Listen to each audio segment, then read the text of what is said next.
I watched them across the restaurant, laughing together over expensive champagne. My husband, correction, soon-to-be ex-husband as of next week, leaned in close to whisper something in his secretary's ear, her giggle echoing through the upscale steakhouse as the diamond bracelet he'd bought her caught the light. The irony? I had hired her 6 years ago. While they sipped champagne, unaware, they didn't know Morrison Enterprises wasn't Nathan's to give away.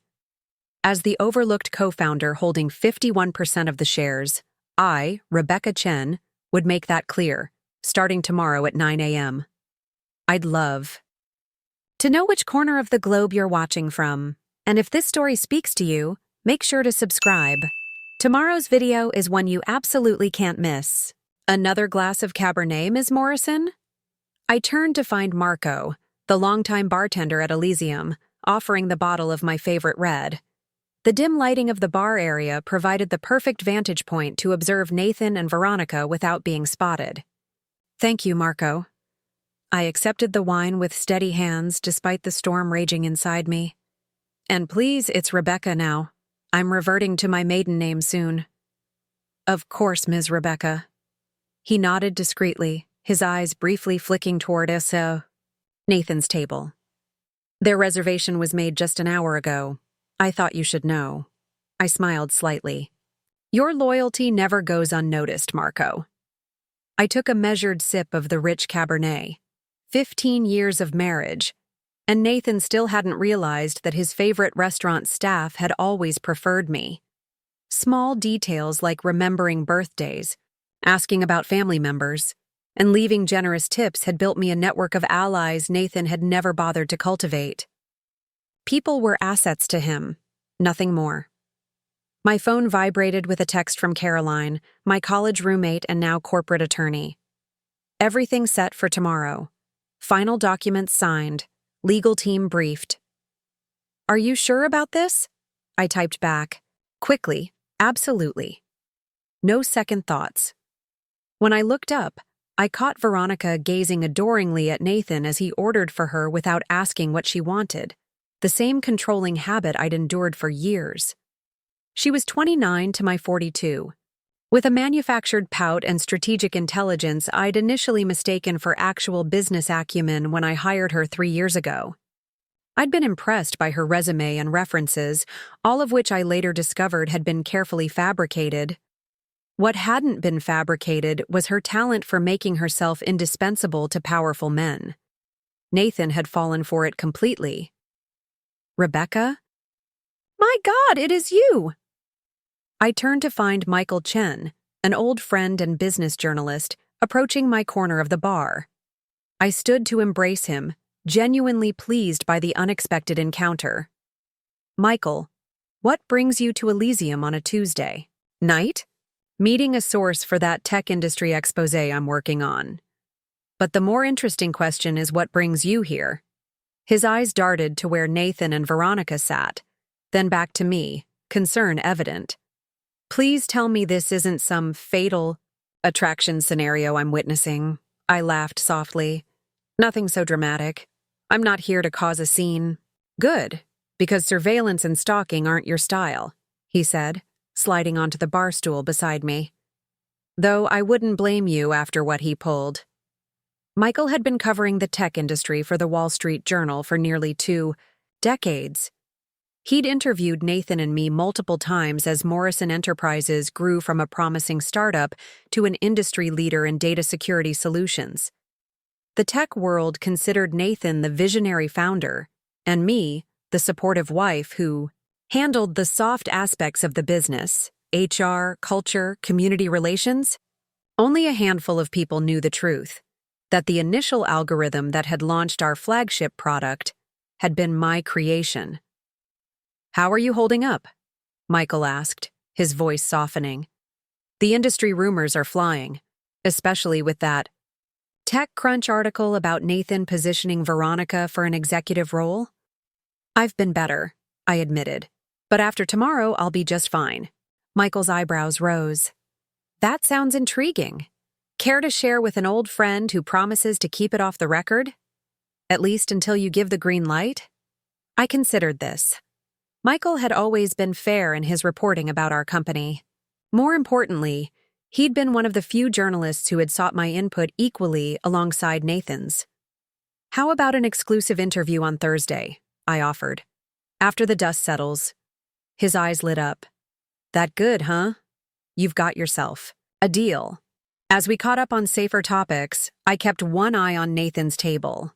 He was talking animatedly, gesturing with his hands the way he did when explaining his visionary concepts to potential investors, concepts that often began as my ideas before he repackaged them as his own.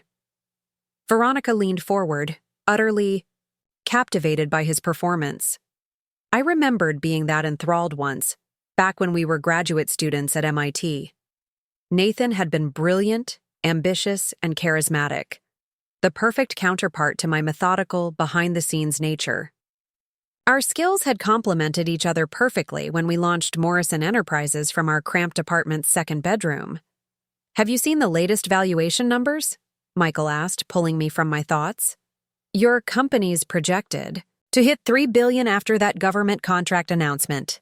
"I'm aware," I said, taking another sip of wine. "The timing couldn't be better." "For the divorce, you mean?" "Among other things." What neither Nathan nor most of the tech world remembered was that Morrison Enterprises had been incorporated on our first anniversary. Nathan had presented the ownership paperwork as a gift, insisting I take majority ownership for tax purposes. At the time, I'd thought it was a romantic gesture symbolizing our partnership. Years later, I realized he'd done it as a liability shield during the company's precarious early days. "He's an idiot, you know," Michael said, following my gaze to Nathan's table. "Trading a genuine partner for a yes woman half your IQ. That's kind of you, but intelligence had nothing to do with his decision." I set down my glass. "Veronica makes him feel important. She never challenges his ideas or points out the flaws in his logic. She laughs at his jokes and strokes his ego. After 15 years, I'd stopped performing those services." Michael snorted. "Heaven forbid a business partner expects substance over validation." I watched as Nathan signaled for the check, his hand possessively covering Veronica's on the table. A diamond ring glinted on her finger, larger than the one he'd given me, of course. They weren't officially engaged yet, but the intention was clear to anyone paying attention. "They're leaving," I murmured, turning slightly away to avoid being spotted. "Want me to create a distraction? Spill a drink on him? Trip accidentally on purpose?" Michael offered with a mischievous grin. I shook my head, smiling despite myself. "Tempting, but unnecessary. Tomorrow will provide all the satisfaction I need." After Nathan and Veronica departed, I finished my wine and checked the time. It was nearly 10 p.m., and I had an early start tomorrow. "I should head out," I told Michael. "Board meeting preparations." He stood when I did. "I'll walk you to your car." Outside in the cool September air, Michael hesitated. "Rebecca, whatever you're planning, just be careful. Nathan might not be as brilliant as he thinks, but he's always been ruthless when cornered. I appreciate the concern, but I've considered every angle. This has been in motion for months." "Well, I can't wait to hear all about it on Thursday. Good luck." I drove home to the downtown loft I'd moved into after moving out of our family home in the suburbs. Nathan had wanted to keep the house, claiming it had been primarily his investment. He'd forgotten that my inheritance from my grandmother had paid for the down payment. The loft was smaller but suited me better, open concept with floor-to-ceiling windows overlooking the city, walking distance to my favorite cafes and the art museum where I served on the board. It reflected who I was without Nathan's influence, without the compromise that had defined our marriage. A lot of love and effort went into bringing this story to life. If you're enjoying it, we'd be so grateful if you'd subscribe to our channel. Now, back to where we left off. As I prepared for bed, I laid out my outfit for the next day. A tailored charcoal suit I'd never worn before, purchased specifically for tomorrow's meeting. The last time I'd attended a board meeting had been nearly 8 months ago, before Nathan had suggested I focus on other interests, while he and Veronica handled the day-to-day operations. What he'd really meant was, "Your presence makes my flirtation with my secretary awkward. Please make yourself scarce." I'd complied, using the time to work with Caroline on the legal strategy for what we were now calling Project Restoration. The name had been her idea. "Because we're restoring the company to its rightful leadership," she'd explained. My phone rang. Alicia's name flashed on the screen, my younger sister calling from London.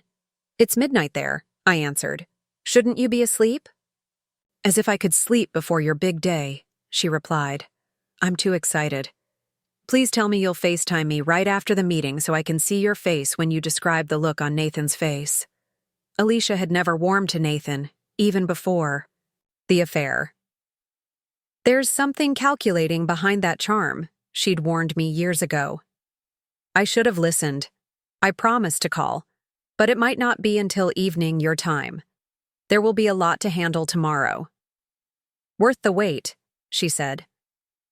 "Are you nervous?" I considered the question. Not nervous, just ready for it to be done. "Good. Because you've earned this moment. Remember what Dad always said? The best revenge is massive success," I finished with her. Our father, a self-made entrepreneur, who'd built and lost several businesses before finally succeeding, had instilled that philosophy in us.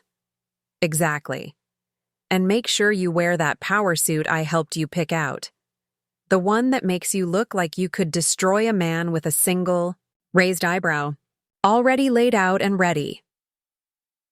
After we hung up, I reviewed my presentation one final time. The slides were concise, the financial data devastating in its clarity. I'd documented everything, the gradual siphoning of company resources for Nathan's personal projects, the inflated expense reports, the questionable hiring decisions that had brought in several of Veronica's friends at inflated salaries, and most damning of all, the evidence that Nathan had been secretly negotiating to sell Morrison Enterprises' proprietary technology to our biggest competitor. The last discovery had been the final straw. I could forgive many things, but not Nathan's willingness to sell out everything we'd built, everything I'd built, for a quick payday that would primarily benefit him. As I finally lay down to sleep, my mind drifted back to 3 months ago, when I'd discovered the affair in the most cliched way possible, coming home early from a technology conference to find Veronica's designer purse sitting on our kitchen counter. The confrontation had been brief. Nathan hadn't bothered to deny anything. "We've grown apart, Rebecca," he'd said, his tone almost rehearsed. "You're so focused on the technical side of things, on the perfect code, the perfect algorithm. Veronica understands the human element of business." The irony of Nathan, who could barely remember his own mother's birthday, lecturing me about understanding people would have been laughable if it hadn't been so insulting. What he'd really meant was, Veronica is younger, more impressed by me, and doesn't know enough to question my decisions. I hadn't argued. I'd simply nodded and said, "I want a divorce." The shock on his face had been the first genuine emotion I'd seen from him in years. He'd expected tears, pleading, perhaps a promise to try harder to be the wife he wanted. Instead, I'd moved out. The next day, taking only my personal belongings and leaving him with a house full of furniture I no longer wanted. The divorce proceedings had moved quickly, with Nathan unusually amenable to my requests. In retrospect, his cooperation should have been a warning sign.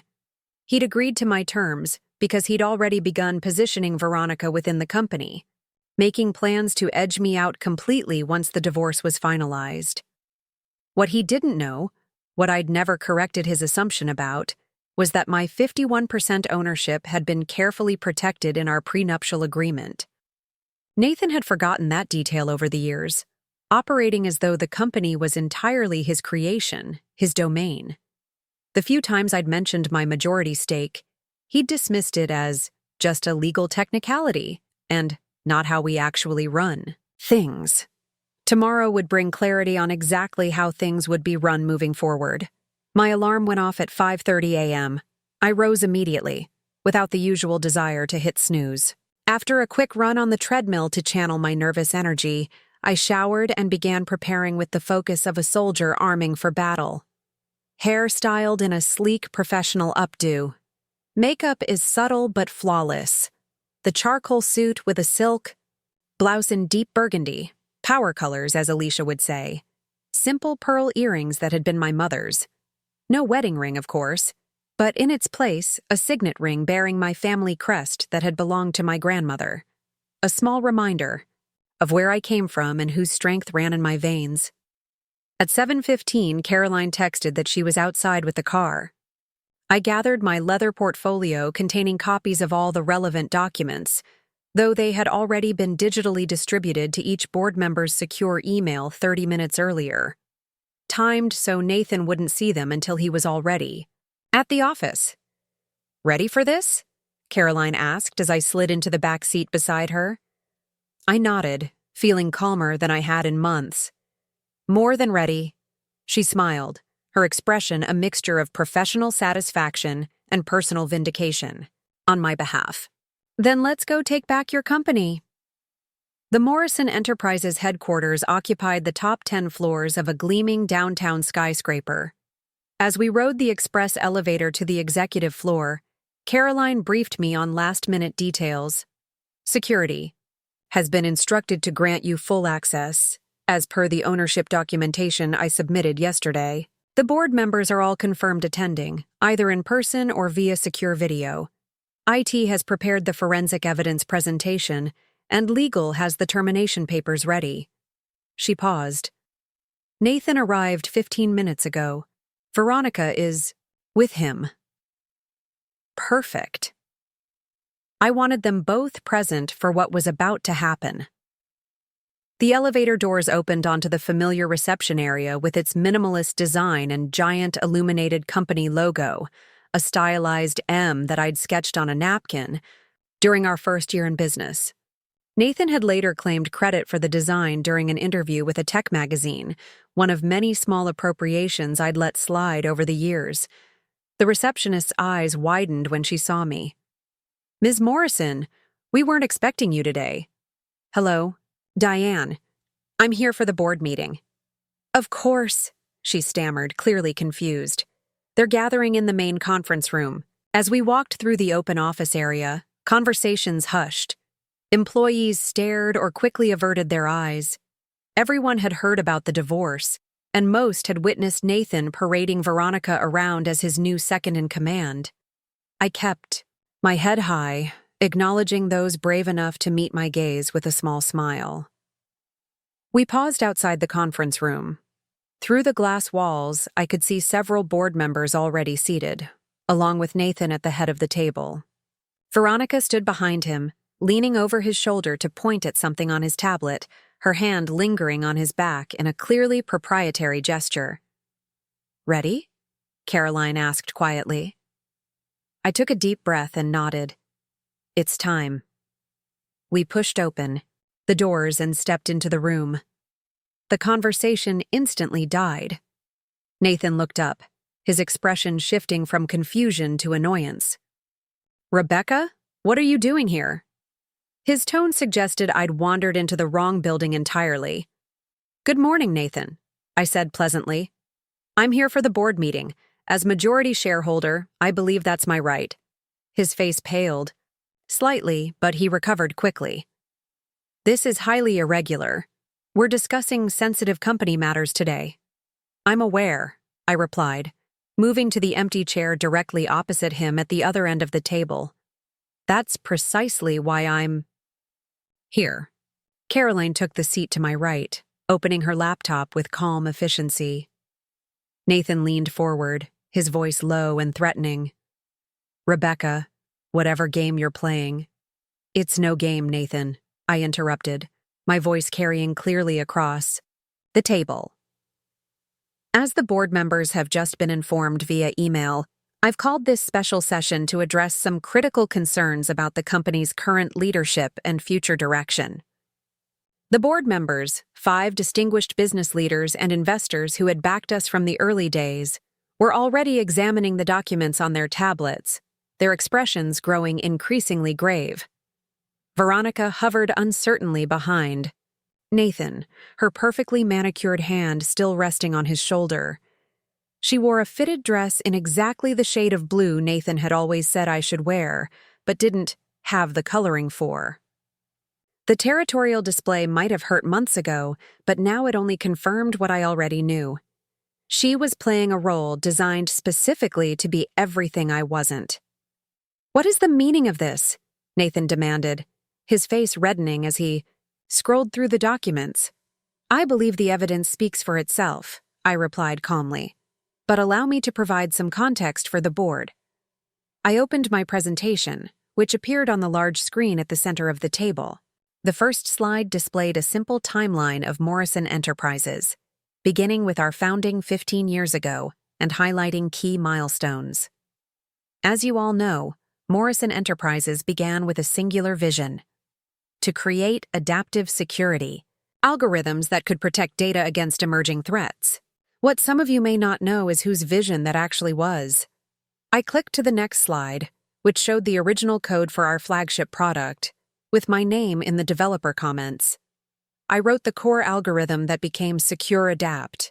I developed the architecture that still forms the foundation of our security suite. I looked directly at Nathan. I've allowed a different narrative to persist because partnership meant more to me than public recognition. Nathan's face had gone from red to white. "This is absurd. Rebecca handled some early coding, yes, but the vision was mine," I said firmly. "And I have the documentation to prove it, including the original MIT research papers that predate our marriage."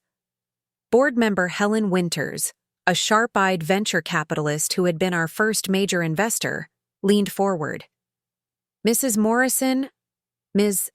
Chen, please," I corrected gently. "I'm reverting to my maiden name." "Ms. Chen, then," Helen amended. "Are you suggesting Mr. Morrison has misrepresented his role in the company's founding?" "That's exactly what I'm suggesting. But that's actually the least of my concerns." I moved to the next slide, which detailed the financial discrepancies I'd uncovered. What should concern this board more immediately is the evidence that Mr. Morrison has been systematically diverting company resources and preparing to sell proprietary technology to Axiom Systems. A collective murmur ran through the room. Axiom was our biggest competitor, and a sale to them would effectively end Morrison Enterprises as we knew it. Nathan slammed his hand on the table. "This is an outrageous accusation.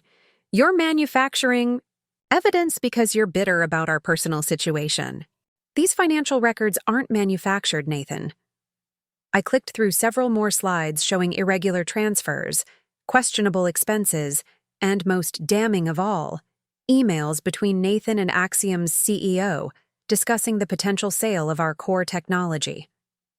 "I can explain all of this," Nathan insisted, looking around the table at the increasingly troubled board members. "Rebecca has taken everything out of context. This is nothing but a vindictive attack because I've moved on personally." Veronica shifted uncomfortably, finally removing her hand from Nathan's shoulder as the weight of the evidence became clear. "If it were just about our marriage, Nathan, we wouldn't be here," I said quietly. "This is about the company we built, the company I still own 51% of, as everyone in this room is now being reminded." That statement hung in the air. Several board members were examining the ownership documentation Caroline had provided, their expressions increasingly grim.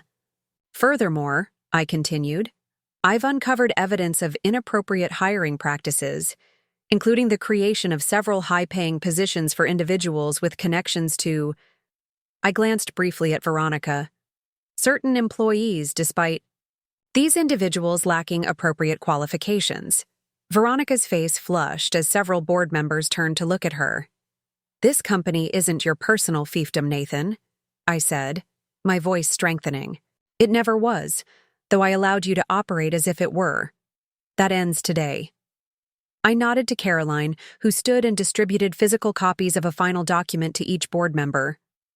Before you is a motion for the immediate termination of Nathan Morrison as CEO of Morrison Enterprises on grounds of financial impropriety, breach of fiduciary duty, and attempted intellectual property theft. As majority shareholder, I have the authority to call this vote. All those in favor?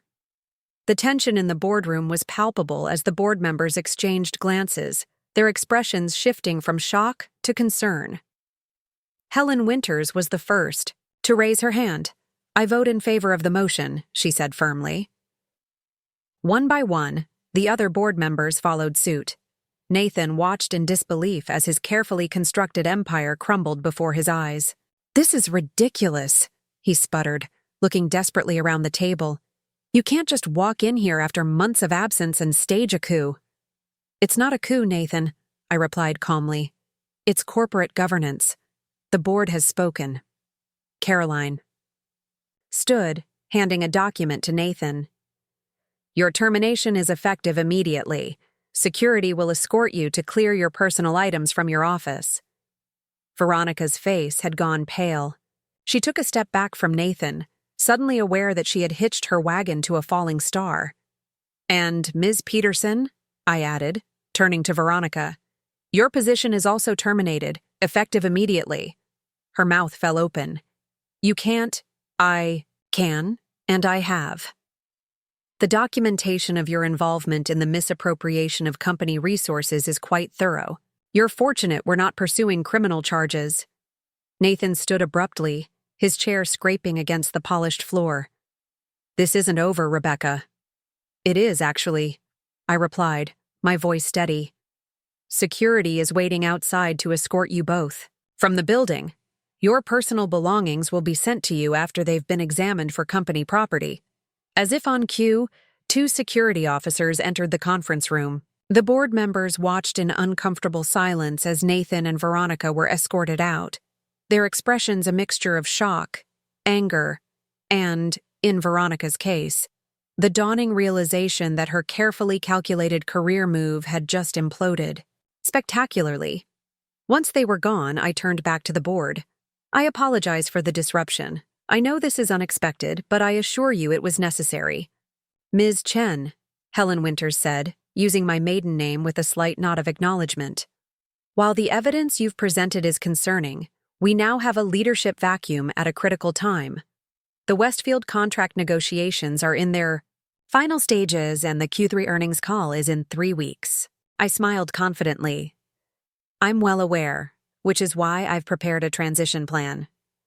I switched to the next slide in my presentation, displaying an organizational chart with my name at the top as acting CEO. With the board's approval, I'll step in as acting CEO effective immediately. I've been quietly monitoring all aspects of the business during my supposed absence, and am fully prepared to lead the company through this transition. "And the Westfield negotiations?" asked James Rothman, our most recent board addition. "I've already reached out to Marcus Westfield personally. He and I have maintained a professional relationship for years. He's aware of the situation and has expressed his continued confidence in Morrison Enterprises under my leadership."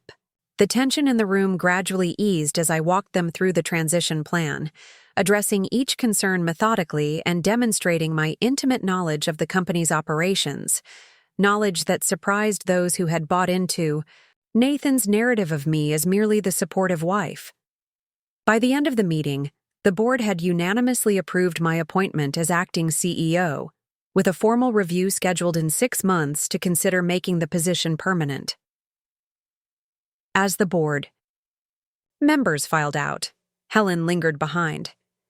"I owe you an apology," she said once we were alone. "I should have seen through Nathan's maneuvering earlier." I shook my head. "He fooled a lot of people, including me, for longer than I care to admit." Helen smiled wryly. "Not completely, though. You kept your controlling interest. A fortunate precaution that turned out to be necessary." She nodded thoughtfully. "Well, I look forward to seeing what Morrison Enterprises becomes under your leadership. The true founder is at the helm at last."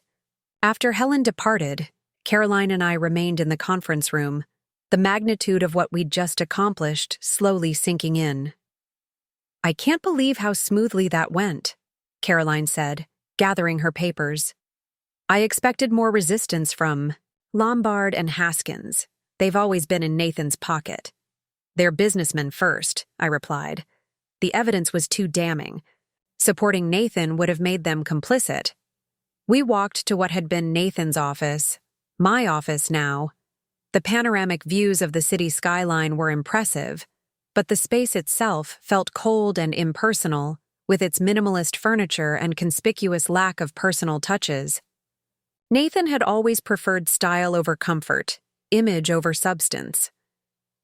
"We should get your things moved in here today," Caroline suggested, running her finger along the edge of the sleek desk. I shook my head. "Not yet. There's something I need to do first." Caroline raised an eyebrow questioningly. "I need to address the staff," I explained. "Right now they're watching Nathan and Veronica being escorted out, and rumors are probably already flying. They deserve to hear directly from me what's happening." Caroline nodded approvingly. "Want me to set it up in the main conference area?" "Please." "All staff, as soon as possible." While Caroline made the arrangements, I took a moment to center myself. Through the glass walls of the office, I could see employees gathered in small clusters, whispering among themselves, casting curious glances in my direction. Most of them knew me, at least by sight, but few had any idea of my true role in founding the company. That was about to change. 30 minutes later, I stood before the assembled staff in our largest conference area. Nearly 200 employees had squeezed in, with more joining via video conference from our satellite offices.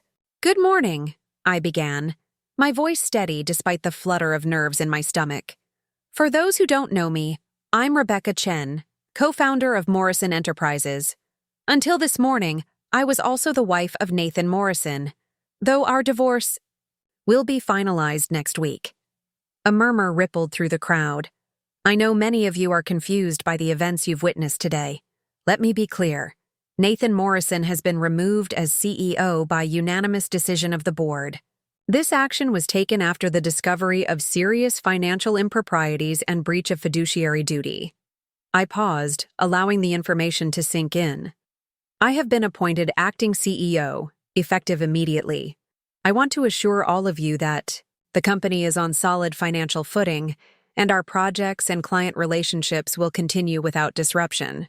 I saw relief in many faces, alongside uncertainty and curiosity. Some of you have been with Morrison Enterprises since the early days. You may remember that I was once a regular presence in these offices, working alongside many of you to build our core technology. Over time, I stepped back from daily operations, a decision I now regret. I took a deep breath before continuing. "Moving forward, I promise transparency, integrity, and a renewed commitment to the innovative spirit that made this company successful in the first place. I also promise that your jobs are secure.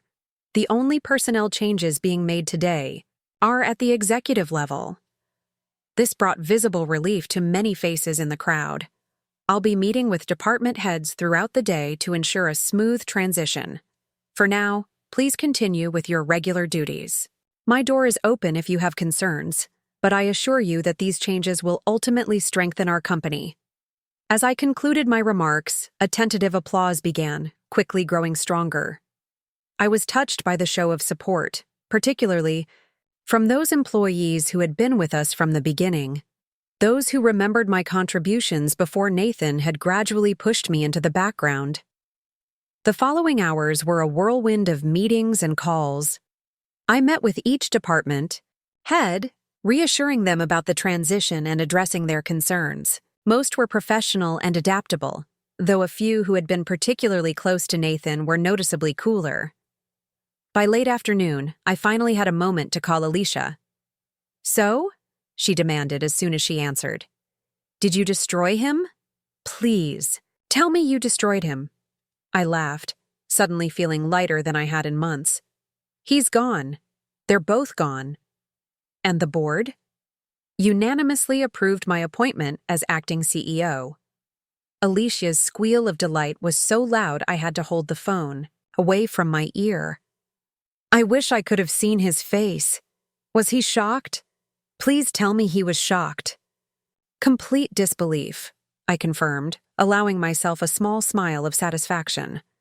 He really thought he'd managed to erase my contributions so thoroughly that no one would remember.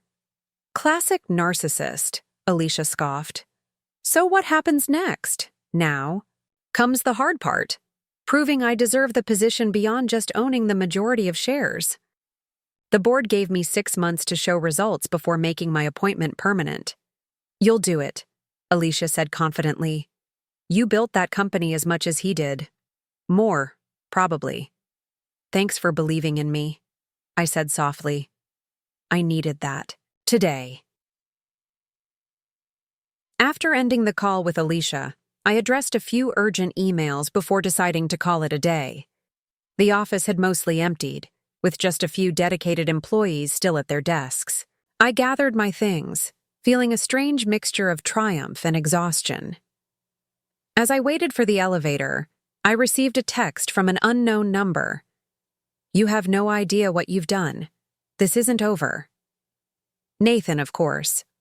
I blocked the number without responding and stepped into the elevator, refusing to let him spoil this moment.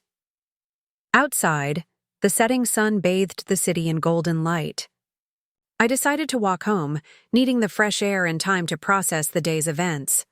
As I passed our favorite Italian restaurant, now just my favorite, I supposed, I impulsively decided to stop for dinner. Table for one? The hostess asked. Yes, thank you.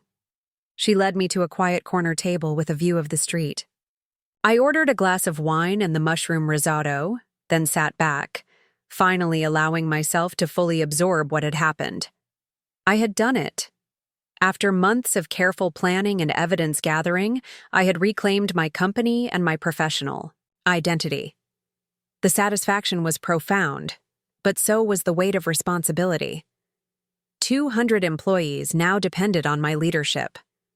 My phone buzzed with a text from Michael. Heard the news. Congratulations, CEO. Still on for that interview Thursday? I smiled and replied, absolutely. I have quite a story to tell. As I sipped my wine, my mind turned to the challenges ahead. The company needed stability after today's upheaval. The Westfield contract needed to be secured, and the corporate culture Nathan had created, competitive, often toxic, and dismissive of work-life balance, needed an overhaul. But those were tomorrow's problems. Tonight, I would allow myself this moment of victory. The waiter arrived with my risotto, steam rising invitingly from the creamy rice. Enjoying your evening, ma'am? Very much so, I replied with genuine warmth. It's been quite a day. As I ate, I noticed a couple enter the restaurant. The man in an expensive suit, the woman significantly younger and dressed to impress. They reminded me so much of Nathan and Veronica that I had to look twice to confirm it wasn't them. It was a sobering reminder that what had happened in my marriage wasn't unique. Men in positions of power discarding their partners for younger, more admiring versions was practically a cliché. The difference in my case was the outcome. I wondered what Nathan was doing now. Packing up his things from our house, perhaps, or consulting with lawyers about fighting my takeover. Maybe he was with Veronica, assuring her that this setback was temporary, that he would find a way to regain control. Good luck with that, I thought, taking another sip of wine. The documentation Caroline and I had compiled was bulletproof. The board's vote had been unanimous. And most importantly, I owned 51% of the company, a fact that Nathan had conveniently forgotten over the years, but was now painfully aware of. My phone buzzed again, Caroline this time. Just got a call from Nathan's attorney.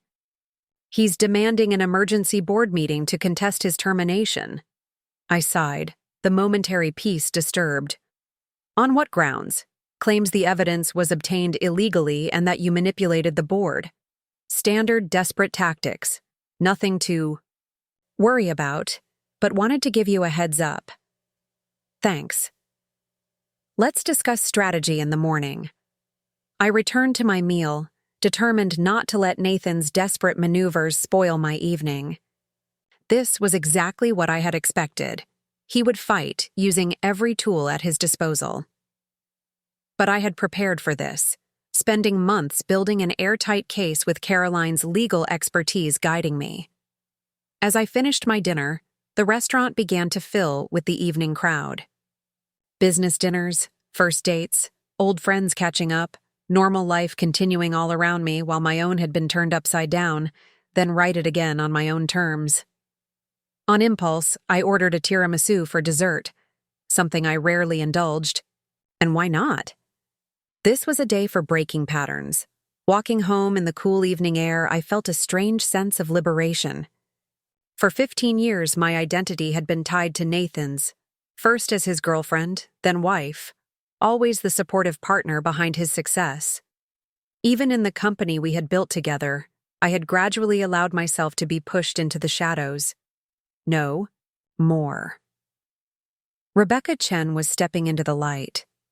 Back at my loft, I kicked off my heels and poured myself a nightcap, a small glass of the expensive scotch Alicia had sent me when I filed for divorce. For celebrating your independence, the note read. It seemed appropriate now. I stepped out onto my small balcony, looking out at the city lights. Somewhere out there, Nathan was plotting his next move. I had no illusions that he would accept defeat gracefully. He would fight, and it might get ugly.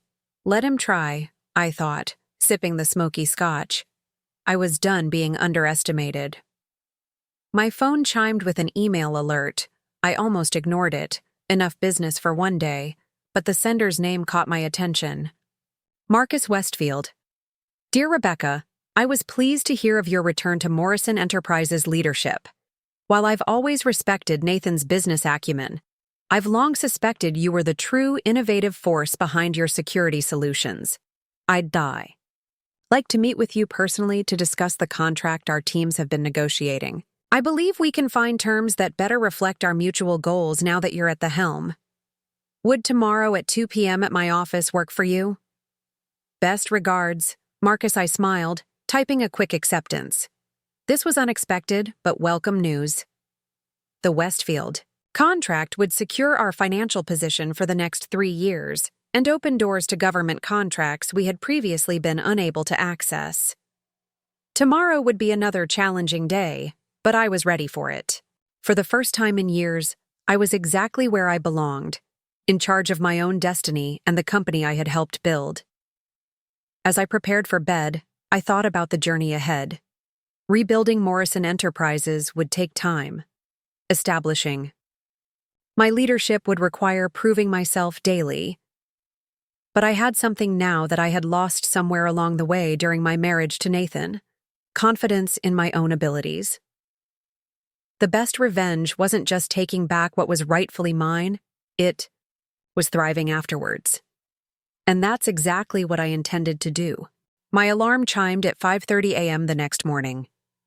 Unlike my usual routine of hitting snooze multiple times, I was instantly awake, my mind already racing with the tasks ahead. The initial victory had been secured, but I knew Nathan well enough to expect retaliation. He wouldn't accept defeat gracefully. He never had. After a quick shower and a strong cup of coffee, I dressed with deliberate care. A navy power suit with subtle gold accessories, including my grandmother's vintage watch. She had built her own accounting firm in the 1960s when female entrepreneurs were rare. Never let them see you sweat, she'd advised me when I started my career. And never dress for the job you have. Dress for the job you're taking. The early morning streets were quiet as my car service drove me to the office. I wanted to arrive before most employees to settle into my new role without an audience. The security guard at the front desk did a double take when I walked in.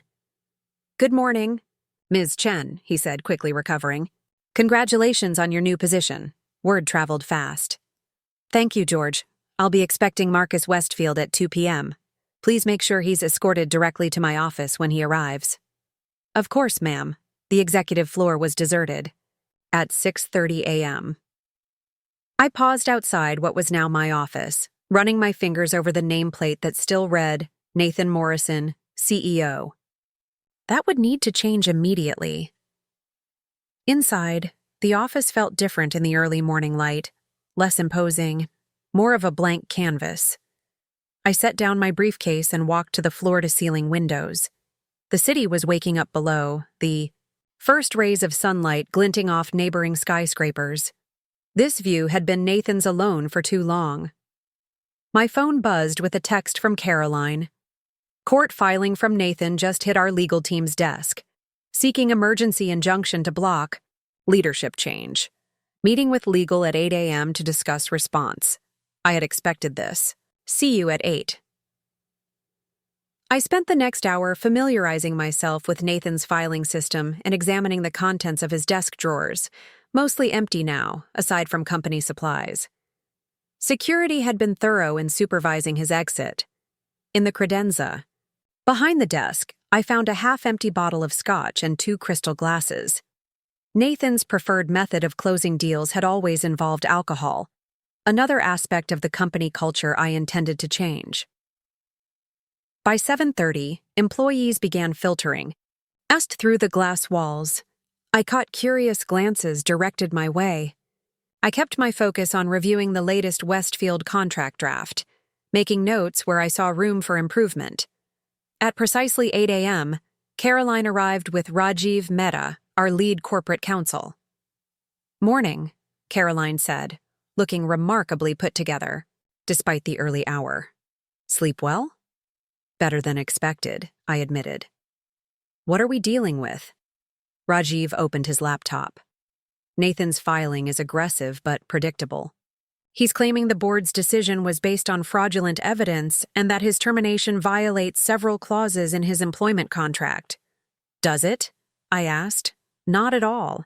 His contract explicitly allows for termination by board vote in cases of financial impropriety. We have him dead to rights on that." I nodded. "What's our response?" "We've already filed a counter-motion with evidence of his financial misdeeds. The judge assigned to the case is Judge Reynolds." I felt a flicker of relief. Judge Reynolds was known for her no-nonsense approach and lack of patience with corporate maneuvering. "She's set an emergency hearing for tomorrow morning," Rajiv continued.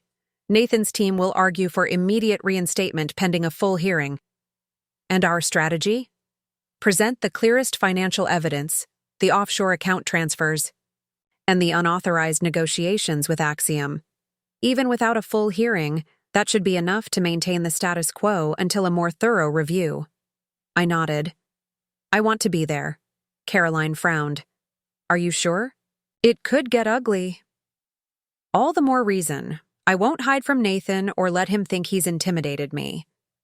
Our meeting was interrupted by my assistant, formerly Nathan's assistant before Veronica, knocking on the door. "Ms. Chen, I've arranged for your personal items to be brought up from storage, and the IT department needs to know what credentials and access levels to assign to you." "Full administrative access to all systems," I replied. "And please contact facilities about changing the nameplate on this door." "Yes, ma'am. Also, there's Ms. Peterson in reception insisting on speaking with you." I exchanged glances with Caroline. "Veronica here already? That was unexpected."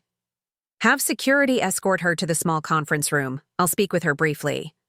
After my assistant left, Caroline raised an eyebrow. "You sure that's wise? She could be recording the conversation for Nathan's legal team." "Let her," I said, gathering my notes. "I have nothing to hide." Veronica sat stiffly in the conference room, her designer handbag clutched tightly in her lap. She'd made an effort to look professional in a conservative dress, her hair pulled back in a severe ponytail. The confidence she'd displayed yesterday, standing behind Nathan as if she already occupied the throne, had evaporated. "Ms. Peterson," I said, closing the door behind me. "This is unexpected." "I need my job back," she said without preamble, her voice tight. "I have rent due next week, and no savings. I sat down across from her. That's unfortunate. But given your active participation in Nathan's misappropriation of company funds, reinstatement isn't possible. Her composure cracked slightly. I didn't know what he was doing. I just did what he asked me to do. The evidence suggests otherwise. There are emails from your account coordinating the hiring of your sorority sister as our Director of Creative Innovation, a position that didn't exist until you created it. She was paid $175,000 a year and, by all accounts, produced exactly nothing of value. Veronica's face flushed. Nathan approved all those hires. Of course he did. That doesn't make them legitimate. She leaned forward, desperation evident in her eyes. Look, I made a mistake getting involved with Nathan. I see that now. But I need this job. You should have considered that before you helped him embezzle from the company and pushed me out of my own firm. I kept my voice level. Your termination stands, Ms. Peterson, though I would be willing to forego pressing charges for your role in the financial improprieties in exchange for your cooperation. Her eyes narrowed. What kind of cooperation? Information. Nathan is challenging. His termination in court. Anything you can provide about his plans or activities that we should know about would be valuable. Veronica hesitated, clearly weighing her options. Finally, she reached into her handbag and pulled out her phone.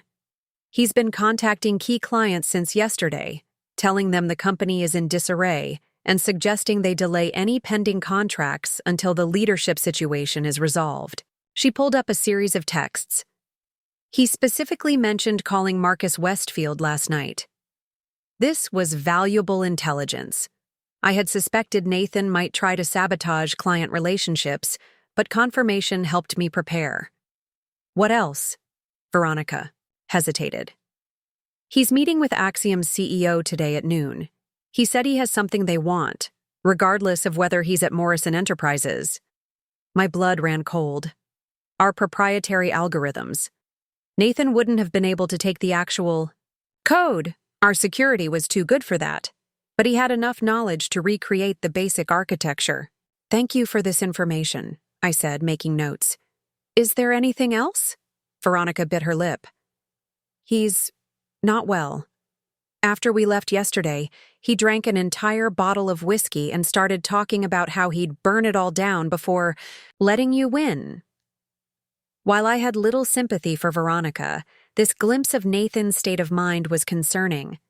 Nathan had always been controlled, calculating. If he was coming unhinged, his actions might become more unpredictable. I'll have HR prepare a severance package, I said, standing up. 2 months' salary in exchange for a non-disclosure agreement and your continued cooperation should we need additional information. Relief washed over her face. Thank you. As she stood to leave, curiosity got the better of me. Why did you do it? You had a promising career ahead of you here. Why risk it all for an affair with your married boss? Veronica's expression hardened slightly. He made me feel special, important, like I was the only one who truly understood his vision. She gave a bitter laugh. Classic, right? The secretary falling for the powerful boss's attention. And now? Now I see he was using me, just like he used everyone. She paused at the door. For what it's worth, I am sorry about how things happened. I never thought about how it would affect you. That much was obvious, I replied coolly. After Veronica left, I immediately called Rajiv to brief him on Nathan's meeting with Axiom. We needed to send them a cease and desist letter immediately, warning that any technology developed with Nathan that resembled our proprietary systems would result in immediate legal action. My next call was to Marcus Westfield, rescheduling our meeting to 11 a.m. instead of 2 p.m., before Nathan's lunchtime meeting with Axiom could potentially derail our negotiations. The rest of the morning passed in a blur of activity. I met with FAI, the executive team, now missing its CEO and executive assistant to the CEO, to outline my immediate priorities and expectations. Some seemed relieved by the change in leadership, while others were clearly reserving judgment. The Westfield contract is our top priority, I told them. Following that, we need to stabilize client relationships and prepare for the quarterly earnings call. Nathan may be attempting to undermine confidence in our leadership transition, so I want daily reports on any unusual client concerns. By 10:45, I was reviewing my notes for the Westfield meeting when my assistant buzzed the intercom. "Mr. Westfield has arrived, Ms. Chen. Please show him in." Marcus Westfield was an imposing figure, tall, silver-haired, with the confident bearing of someone who had built a technology empire from nothing. His company, Westfield Technologies, was a major player in hardware manufacturing, and our security solutions were perfect for their expanding smart device line. "Rebecca," he said warmly, taking my offered hand. "It's been too long." "Indeed it has, Marcus. Thank you for accommodating the schedule change." He waved it off. "Nathan called me last night, quite agitated, said there had been a hostile takeover, and that I should delay signing anything until he sorted things out." I smiled thinly. "Did he mention that the hostile takeover was led by the majority shareholder and company co-founder?" "He conveniently omitted that detail." Marcus took a seat across from me. "I've always wondered why you stayed in the background all these years. Your technical insights during the early development meetings were always more substantive than Nathan's." "A question I've been asking myself lately," I admitted. "But that's in the past. Today, I'm interested in discussing modifications to the contract that I believe will benefit both our companies." Over the next hour, we negotiated terms that were indeed more favorable to both sides. Nathan had been pushing for exclusive rights to Westfield's hardware integration, which would have been highly profitable in the short term, but limited our ability to grow in other markets. I proposed a non-exclusive arrangement with preferred partner status, which would allow both companies more flexibility. "I like this approach," Marcus said, reviewing the modified terms. Nathan was always focused on the immediate win. "You're playing the long game." "Exactly. And speaking of the long game, I understand Nathan is meeting with Axiom today." Marcus raised an eyebrow. "You're well informed. I make it my business to be. I want to assure you that any conversations he has with them about our technology would constitute intellectual property theft. We've already sent cease and desist notices." "I never doubted it," Marcus said. "Nathan mentioned he had valuable insights to share with them. I assumed he was scrambling for a soft landing." By the end of our meeting, we had a handshake agreement on the revised contract terms, with the final paperwork to be signed by the end of the week, a significant win for my first full day as CEO. As Marcus prepared to leave, he paused. "You know, Rebecca, I always thought Nathan was the driving force behind Morrison Enterprises. I'm beginning to see I had it backward." "A common misconception," I replied with a smile. "One I'm in the process of correcting." After Marcus left, I checked my phone to find 3 missed calls from Caroline and a text. Judge Reynolds agreed to hear arguments first thing tomorrow. Be at the courthouse by 8 a.m. Also, Nathan was spotted in the building lobby. Security didn't let him up. Nathan was getting desperate. Good. Desperate people made mistakes, and I needed every advantage for tomorrow's hearing. I spent the afternoon preparing with our legal team, reviewing the evidence against Nathan and practicing my responses to likely questions from the judge. By 6 p.m., I was confident in our position, but mentally exhausted. As I packed up to leave, my assistant appeared at the door. "Ms. Chen, there's a delivery for you." She placed a small box on my desk. No card, no return address. "Who brought this?" I asked, suddenly wary. "Courier service. It passed security screening." I carefully opened the box to find a single chess piece inside, a white queen, broken in half. The message was clear. Nathan was declaring war. I stared at the broken chess piece, a chill running down my spine. Nathan had always been fond of chess metaphors in business, constantly talking about being several moves ahead of competitors. During happier times, we had played matches on Sunday mornings over coffee. He'd been a sore loser then, too. "Ms. Chen, is everything all right?" My assistant hovered uncertainly in the doorway. "Fine," I replied, closing the box. "Please have security review the footage of the courier's delivery. I want to know who sent this."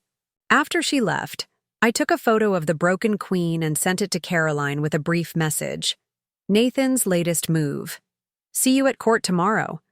Her response was immediate. "Intimidation tactics. He's desperate." I hoped she was right, but the gesture unsettled me more than I cared to admit. Nathan knew how to get under my skin. 15 years of marriage had given him plenty of practice. The drive home through evening traffic gave me time to collect my thoughts. Despite the chess piece, today had been largely successful. The Westfield contract was nearly secured. The initial shock of leadership change was settling among the staff. And thanks to Veronica's unexpected cooperation, I had valuable intelligence about Nathan's plans. As my car pulled up to my building, I spotted a familiar figure waiting near the entrance. Michael Chen, the journalist. He was casually dressed, in jeans and a leather jacket, looking very different from his professional attire at the restaurant. "Ambushing me at home?" I asked as I approached. "That's not your usual style." He smiled apologetically. "Not an ambush, I promise. I was in the neighborhood and took a chance you might be home." I raised an eyebrow. "At 7 in the evening on a workday? Unlikely." "Fair point," he conceded. "Truth is, I heard about Nathan's court filing and wanted to check if our interview was still on for tomorrow." I considered this. Michael was being opportunistic, but he'd always been fair in his reporting. Having the Wall Street Journal cover, my side of the story could be valuable, especially if Nathan was reaching out to other business reporters. "The interview stands, but I can only give you 30 minutes. Court hearing in the morning, and I need to prepare." Relief flickered across his face. "Thank you. Can I buy you dinner? You probably haven't eaten." I hadn't, in fact. Lunch had been a salad eaten hurriedly between meetings. "There's a Thai place around the corner," I suggested. "Good food, quiet, enough to talk." As we walked, Michael kept the conversation light, asking about the neighborhood and how I was settling in. It was a welcome distraction from broken chess queens and court hearings. The restaurant was small and unassuming, with only a few other diners present. The owner, Mrs. Shriprafy, greeted me by name. "Ms. Rebecca, usual table?" "Please, Mrs. S. And the usual order as well." Michael looked impressed as we were shown to a corner table. "You've made yourself at home quickly." "Food is my weakness," I admitted. Finding the best local spots was my first priority after moving. After ordering, Michael set his phone on the table. "Do you mind if I record our conversation?" "Off the record for now, just to get my facts straight for tomorrow." I nodded, taking a sip of water. "Go ahead." "Let's start with the basics. How long had you been planning yesterday's boardroom revelation?" "That's hardly starting with the basics," I laughed. "But if you're asking whether this was a spontaneous reaction to Nathan's affair or a calculated business decision, it was the latter. I've been documenting Nathan's financial improprieties for months." "Before or after you discovered the affair?" "After. The affair was the catalyst that made me look more closely at the company finances. What I found was much worse than I expected." Michael leaned forward. "And what exactly did you find?" I chose my words carefully. "Significant financial irregularities that constituted breach of fiduciary duty. Unauthorized transfers to offshore accounts, nepotistic hiring practices, and most seriously, preliminary negotiations to sell proprietary technology to competitors." "Axiom Systems?" I paused, surprised by his knowledge. "You've done your homework," he shrugged. "It's my job." Industry rumors suggested Nathan had been meeting with their CEO, but selling your core technology would effectively end Morrison Enterprises as a competitive entity. Why would he do that? Money, I said simply. Nathan's personal finances aren't as robust as his public image suggests. He's made some poor investment decisions over the years. The money he was siphoning from the company wasn't enough to maintain his lifestyle. Our food arrived. Pad thai for me, green curry for Michael. We paused as Mrs. Shripperfy personally set down the dishes with a warm smile. Special chili sauce for you, she said, placing a small dish beside my plate. Made fresh today. After she left, Michael continued. So yesterday's boardroom coup, not a coup, I interrupted. A legitimate exercise of shareholder authority. Fair enough. Yesterday's corporate governance action. Had the board members seen the evidence before the meeting? No, I presented it at the meeting itself. I wanted their immediate, unfiltered reaction. A risky strategy, Michael observed, but effective. They couldn't coordinate responses or prepare counterarguments. Their shock was genuine. Michael nodded thoughtfully. And now Nathan is challenging the board's decision in court? Attempting to, I confirmed. The hearing is tomorrow morning. His lawyers are arguing that his termination violated his employment agreement. They're seeking an emergency injunction to reinstate him pending a full hearing. Do they have a case? Our lawyers don't think so. The evidence of financial misconduct is clear, and his contract explicitly allows termination for such behavior. Michael made a note on his phone. How are clients responding to the leadership change? Positively, so far. I spent today reassuring our major clients and partners. The Westfield contract is proceeding as planned. That's a significant win, Michael said, looking genuinely impressed. That contract has been in negotiation for months. I allowed myself a small smile. Marcus Westfield and I have a long professional relationship. He understands the situation. As we ate, Michael skillfully navigated from business questions to more personal territory. Did you ever suspect Nathan might be capable of this level? Of deception? 15 years is a long time to be married to someone. The question hit harder than I expected. Had I suspected? There had been small warning signs over the years. Nathan's increasing secrecy about company finances, his defensive reactions whenever I questioned business decisions, but I had attributed these changes to normal marital friction, not systematic betrayal. I knew Nathan was ambitious, I said carefully. I knew he could be ruthless in business, but I believed we were partners in both life and work. Learning, otherwise, was difficult. Michael's expression softened. I can imagine. Can you? I asked, more sharply than intended. Have you ever had your spouse betray you professionally and personally, simultaneously? No, he admitted. But I've reported on enough corporate divorces to recognize the pattern. The spouse who builds a company with their partner, only to be gradually sidelined and eventually discarded. It happens more often than people realize. Usually to women, I observed. Usually, he agreed. What makes your story different is that you fought back, and won. The battle, not the war, I cautioned. Nathan isn't finished. The broken chess piece? I looked up, startled. How did you know about that? Michael had the grace to look embarrassed. A source in your building mentioned seeing a courier delivery. I put two and two together based on Nathan's known chess obsession. Are you surveilling me, Michael? I asked, suddenly wary. Not personally, he assured me. But when a major tech CEO is ousted by his wife in a boardroom showdown, people talk. I have sources watching both you and Nathan. And what are your sources saying about Nathan? Michael hesitated. That he's not taking this well. He was spotted at Axiom's offices today, and later drinking heavily at the Oak Room. There are rumors. He's liquidating personal assets. This was concerning. Nathan liquidating assets suggested he was either planning something expensive or preparing to disappear. You should include that in your article, I said. The business community should know who they're dealing with. I intend to, Michael assured me. This story has everything. Corporate intrigue, personal betrayal, revenge. It's going to make waves. Just make sure the facts are accurate, I said, signaling for the check. I have a company to run, and I need the business world to see me as a capable CEO, not just a scorned wife. That's exactly what makes this compelling, Michael said. You're not playing the victim, you're taking control. As we left the restaurant, the night air had turned chilly. Michael offered his jacket, but I declined.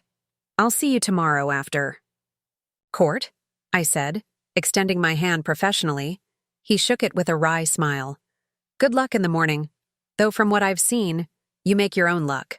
Back in my apartment, I kicked off my heels and poured a small glass of wine. Tomorrow would be another battle, and I needed to be sharp. The interview with Michael had been unexpectedly therapeutic.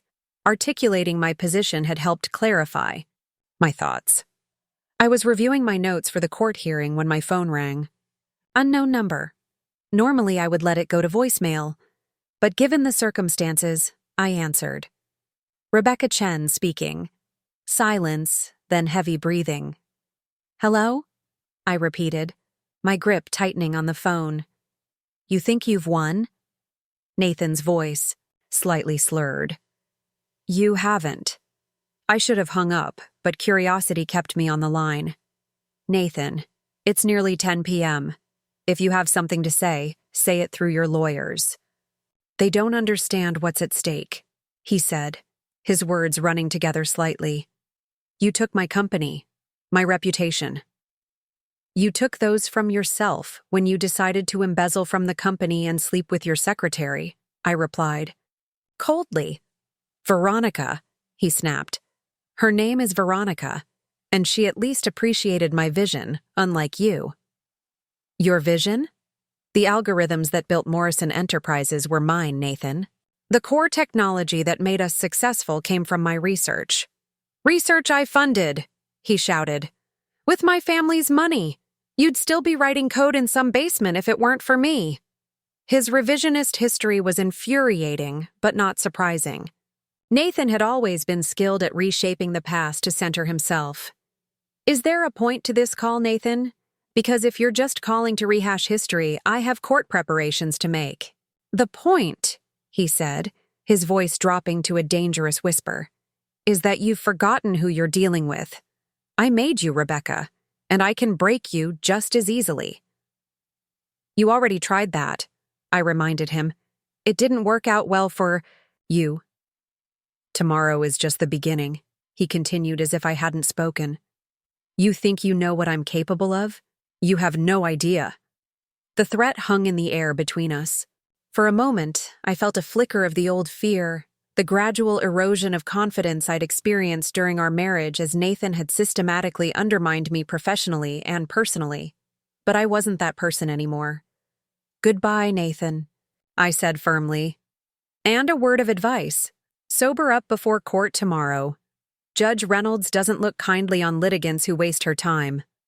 I hung up before he could respond, then immediately called Caroline.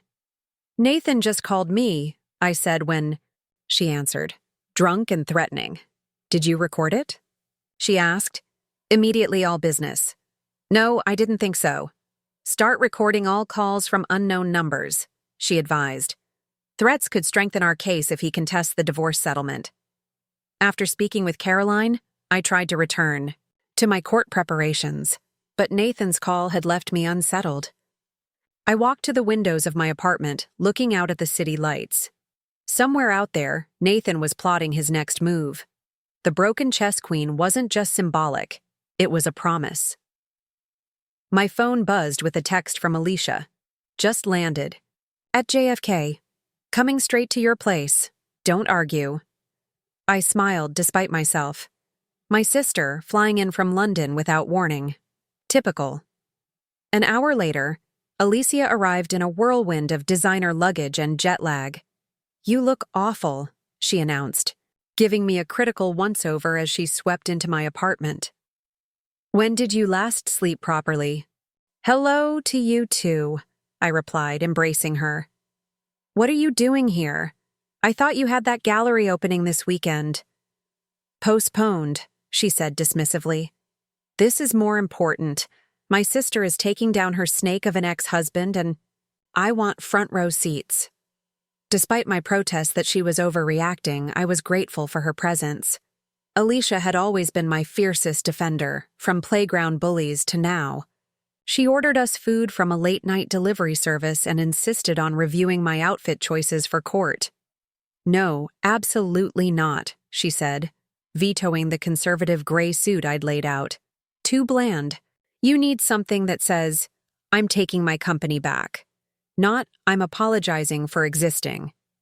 She rummaged through my closet, emerging with a deep burgundy suit I rarely wore.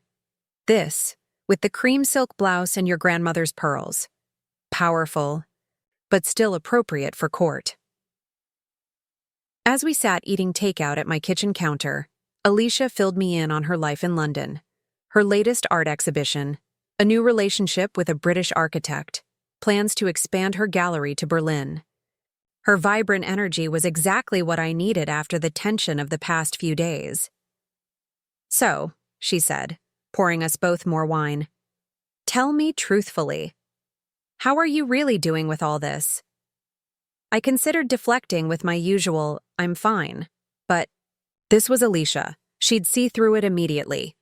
Angry, I admitted, and hurt, but mostly angry at myself for not seeing it sooner. For letting Nathan gradually push me into the background of my own company. For believing him when he said my stepping back was for the good of the business. Alicia nodded sympathetically. Classic gaslighting. He made you doubt your own value. And I let him, I said bitterly. That's the part I'm struggling with. I have a double master's from MIT. I wrote the algorithms that built our company. How did I allow myself to be sidelined? Because you loved him, Alicia said simply. Love makes us accept things we shouldn't. Her words struck home. I had loved Nathan, deeply and genuinely. That love had made me willing to compromise, to accommodate his need for the spotlight, to rationalize his increasingly controlling behavior as simply his leadership style. Well, love has left the building, I said firmly. Now it's just business. Alicia grinned. That's my sister talking. Now tell me about this court hearing tomorrow. Are we going to destroy him completely or just mostly? Despite my exhaustion, I found myself laughing. It's just a preliminary hearing. Don't get your hopes up for total destruction quite yet. Pity, she sighed dramatically. I wore my best demolition outfit and everything. We stayed up later than we should have, talking about everything and nothing. Having Alicia there was like a tether to my real self, the person I had been before Nathan, and the person I was becoming after him. When I finally went to bed, I slept deeply for the first time in weeks, without dreams of broken chess pieces or threatening phone calls. Whatever tomorrow brought, I wouldn't face it alone. The next morning dawned gray and drizzly, fitting weather for a courtroom showdown. Alicia and I shared a quiet breakfast before my car arrived to take me to the courthouse. She insisted on coming along for moral support, despite my warnings that it might be boring. Please, she scoffed. A legal battle between my sister and her cheating ex over control of a multi-million-dollar company? It's better than Netflix. The courthouse steps were more crowded than I'd expected. News of the leadership battle at Morrison Enterprises had apparently spread through the business community, and several reporters were stationed outside, including a camera crew from a financial news network. Ms. Chen, any comment on Nathan Morrison's lawsuit? Called one reporter as we approached. Ms. Chen, is it true you orchestrated a boardroom coup? I kept my expression neutral and moved past them without comment. Caroline was waiting just inside. The entrance. Immaculately dressed and radiating calm confidence. Good morning, she said, kissing my cheek. Ready for this? As I'll ever be. Alicia. Caroline acknowledged my sister with a nod. Didn't expect to see you here. Wild horses, etc., Alicia replied cheerfully. Where's the soon-to-be ex-brother-in-law? I want to see his face when he loses. Not here yet, Caroline said, checking her watch. Court convenes in 15 minutes. Let's go over our strategy one more time. We found a quiet corner to confer. Rajiv joined us, bringing updated financial reports that had come in overnight, further documenting Nathan's misuse of company resources. This is solid, Caroline said, reviewing the new information. If Nathan's team tries to claim the financial irregularities were minor or authorized, we have documented proof otherwise. As we talked, the courthouse grew more crowded. I spotted Nathan's attorney, Richard Price, entering with his team. Richard had been a year ahead of Nathan and me at business school. Brilliant, arrogant, and utterly ruthless in the courtroom. He'd never liked me, perhaps because I'd consistently outscored him in our few shared classes. Price is here, I murmured. To Caroline. But no Nathan yet. Caroline frowned, checking her watch again. That's odd. Nathan's fanatically punctual, especially for important meetings. My phone buzzed with a text. Unknown number, but I knew immediately who it was. Enjoying your moment in the spotlight? It won't last. I showed it to Caroline, who made a note of the time and content. More evidence of harassment if we need it. Just as the bailiff announced that Judge Reynolds was ready to begin proceedings, Nathan finally arrived. He looked terrible, unshaven, with dark circles under his eyes, his normally impeccable suit slightly rumpled. He didn't acknowledge me as he slid into a seat beside Richard, who looked distinctly displeased with his client's appearance. As we rose for the judge's entrance, Alicia squeezed my hand. "You've got this," she whispered. Judge Reynolds, a stern woman in her 60s with a reputation for efficiency, surveyed the courtroom. "I understand we're here on an emergency motion for injunctive relief in the matter of Morrison versus Morrison Enterprises," she began. "Mr. Price, as the moving party, you may proceed." Richard stepped forward, every inch the polished litigator. "Thank you, Your Honor. We are seeking immediate reinstatement of Mr. Morrison as CEO pending a full hearing on the merits of his termination. The board's action was precipitous, based on incomplete information and in violation of Mr. Morrison's employment agreement." Judge Reynolds looked skeptical. "And the alleged financial improprieties documented in the respondent's filing? Are you suggesting those are fabricated?" Richard didn't miss a beat. "Not fabricated, Your Honor, but taken out of context and exaggerated. Mr. Morrison, as CEO, had broad discretion in allocating company resources. What Ms. Chen characterizes as misappropriation was simply strategic investment in developing new business relationships. Relationships with his girlfriend's sorority sisters? Caroline murmured under her breath. Judge Reynolds turned to our table. "Ms. Parker, your response?" Caroline rose. "Your Honor, the evidence of financial misconduct is clear and compelling. Mr. Morrison diverted company funds for personal use, created unnecessary positions for friends of his romantic partner, and most seriously, engaged in unauthorized negotiations to sell proprietary technology to a competitor, Axiom Systems. That's a lie." Nathan burst out, half rising from his seat before Richard yanked him back down. Judge Reynolds fixed Nathan with a chilly stare. "Mr. Morrison, outbursts will not be tolerated in my courtroom. Speak through your attorney or not at all." Richard quickly attempted damage control. "My apologies, Your Honor. My client is understandably emotional about these false accusations." The judge looked unimpressed. "Continue, Ms. Parker." Caroline methodically presented our evidence. Financial records, email correspondence, witness statements from key employees. As each piece was introduced, I watched Nathan's face grow increasingly flushed with anger. When Caroline mentioned Veronica's cooperation and the information she had provided, Nathan turned to glare at me with naked hatred. I met his gaze steadily, refusing to be intimidated. After both sides had presented their arguments, Judge Reynolds studied the documents before her. The courtroom was silent except for the occasional rustle of papers and the steady ticking of the wall clock. Finally, she looked up. Based on the evidence presented, I am denying the plaintiff's motion for emergency injunctive relief. The board's action appears to have been within its authority given the evidence of financial impropriety. Mr. Morrison's employment agreement clearly permits termination under these circumstances. Richard began to object, but the judge held up her hand. However, she continued, I am setting an expedited schedule for discovery and a full hearing on the merits. This matter deserves thorough examination. Both parties will submit complete financial records and witness lists within 10 business days.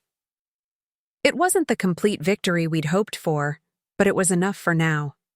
Nathan would remain removed as CEO while the case proceeded. As the judge rose to leave, Nathan leaned over to whisper something to Richard, who frowned and shook his head. Their disagreement was evident even from across the courtroom. Caroline began gathering our materials. Good result, she said quietly. We maintain the status quo while building our case for the full hearing. Alicia was less restrained. We won! Champagne time! Not yet, I cautioned, watching as Nathan stormed out of the courtroom without looking back. This was just the first skirmish. As we prepared to leave, Richard approached our table. My client would like to discuss settlement. Terms, he said stiffly. Caroline raised an eyebrow. We're listening. Not here, Richard replied. Formal meeting. Tomorrow at my office, 2 p.m. After he left, Alicia looked at me questioningly. Are you going to settle? I considered the question. A settlement would end the legal battle quickly, but at what cost? What terms would Nathan demand in exchange for dropping his lawsuit? We'll hear them out, I said finally. But I won't compromise on control of the company. That's non-negotiable. As we exited the courthouse, the reporters were still waiting. This time, I decided to make a brief statement. Morrison Enterprises continues to operate normally under my leadership as acting CEO. The court has denied Mr. Morrison's request for reinstatement, and we look forward to resolving this matter and focusing on our clients and innovative technology. Back in the car, Alicia looked at me with pride. CEO mode suits you. You know that, right? I smiled, feeling some of the tension of the morning, draining away. It does, doesn't it? My phone buzzed with an incoming call. Marcus Westfield. Rebecca, I just heard about the court decision. Congratulations. I'd like to finalize our contract today if possible. Absolutely, I replied. I can get the paperwork to you within the hour. As I ended the call, I noticed Caroline frowning at her phone. What is it? Nathan's already making his next move, she said, showing me her screen.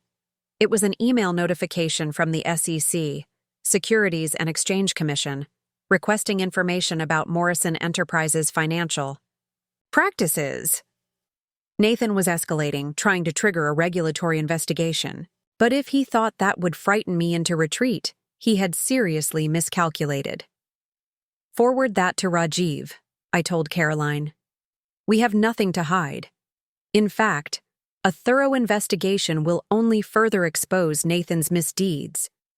Alicia looked between us. So no champagne yet? I laughed, suddenly feeling lighter despite the new challenge. Maybe just one glass. We've earned it. The war was far from over, but today's victory was worth celebrating. Nathan had underestimated me once. He wouldn't make that mistake again, and neither would I. The settlement meeting at Richard Price's office was scheduled for 2 p.m., but I arrived early, a tactic Nathan himself had taught me years ago. Always arrive before your opponent, he'd said. It gives you psychological advantage and time to assess the battlefield. The irony wasn't lost on me as I sat in the impeccably decorated reception area of Price Goldstein & Associates, watching the staff's surprised reactions to my presence. I was dressed strategically in a crimson suit that Alicia had insisted, projected perfect confidence. Power dressing, she called it. Caroline arrived precisely at 1:45, immaculately prepared as always, carrying a slim leather portfolio. Any word from the SEC? I asked quietly as we waited. Our compliance team has prepared all the requested documentation, she replied. Rajiv believes the inquiry will actually work in our favor once they see Nathan's fingerprints all over the questionable transactions. At exactly 2 p.m., Richard's assistant led us to a large conference room where Richard was already seated, reviewing documents. Notably absent was Nathan himself. "Is your client joining us?" Caroline asked as we took our seats. Richard glanced at his watch. "He's been delayed. We can begin without him." That was unusual. Nathan prided himself on punctuality, especially for important meetings. His absence suggested either a deliberate power play or something more concerning. "Very well," Caroline said, opening her portfolio. "You indicated your client wishes to discuss settlement terms. We're listening." Richard slid a document across the table. "Mr. Morrison is prepared to drop all legal challenges to his termination in exchange for certain considerations." I skimmed the document, my eyes widening at the audacity of Nathan's demands. A $15 million, severance package, retention of his company shares, a seat on the board, and, most egregiously, continued ownership of all patents he had filed while at the company. "This isn't a settlement offer," I said, pushing the document back. "It's a ransom note." Richard's expression remained professionally neutral. "Mr. Morrison built Morrison Enterprises from the ground up. He deserves to maintain connection to his life's work." "His life's work?" I repeated incredulously. "The core technology was developed from my MIT research. The initial algorithms that launched our flagship product were mine." "A collaborative effort, as I understand it," Richard countered smoothly. "This offer is unacceptable," Caroline intervened before I could respond more heatedly. "My client won't concede ownership of patents that rightfully belong to the company, nor will she agree to a $15 million payout given the evidence of Mr. Morrison's financial misconduct." I noticed something odd about Richard's demeanor. Despite his outward confidence, there was tension around his eyes, a slight stiffness in his posture. He was going through the motions, not fully committed to Nathan's position. "Our counteroffer," Caroline continued, sliding across her own document, "is a clean separation. Mr. Morrison keeps his personal investments and assets. He relinquishes all claims to company leadership, intellectual property, and board participation. In exchange, we don't pursue criminal charges for the financial improprieties." Richard's eyebrow raised slightly. "Criminal charges would be difficult to prove." "Perhaps," Caroline acknowledged. "But the resulting investigation would be extremely public and damaging to Mr. Morrison's reputation, regardless of outcome." At that moment, the conference room door flew open and Nathan stormed in. His appearance was shocking. Unshaven, his normally immaculate hair disheveled, his eyes bloodshot. He looked like he hadn't slept in days. "Nathan," Richard said, rising quickly. "We were just discussing—" "I heard what you were discussing," Nathan snapped, dropping into a chair across from me. "Criminal charges? Really, Rebecca? After everything we built together?" His voice had a dangerous edge that I recognized from our worst arguments, a tone that emerged when he felt cornered. "We're trying to find a reasonable resolution," I said, carefully. "One that acknowledges reality." Nathan laughed bitterly. "Reality? The reality is that you're trying to erase me from the company I created." "The company we created," I corrected. "A company you were willing to gut by selling our core technology to Axiom." His face flushed. "That was a strategic negotiation to understand our market position. I never intended to actually sell." "The emails suggest otherwise," Caroline interjected. "As did your meeting with their CEO yesterday." Nathan's eyes narrowed. "Are you following me?" "The tech community is small, Nathan. People talk." I leaned forward, studying him. "What were you thinking? That you could sell our proprietary algorithms, walk away with millions, and leave the company hollowed out?" For a moment, something like shame flickered across his face before hardening into defiance. You don't understand business at the level I operate. Sometimes you have to appear willing to make a deal to extract valuable concessions. Save it for someone who hasn't seen your offshore account transfers, I replied. Richard cleared his throat. Perhaps we should take a short break to— No, Nathan interrupted. I want to hear what else my wife thinks she knows about my business dealings. Ex-wife, soon enough, I reminded him. And I know enough to ensure you never work in this industry again if you continue this fight. Nathan stared at me, a dangerous stillness settling over him. When he spoke again, his voice was unsettlingly calm. You know, Rebecca, I always admired your intelligence.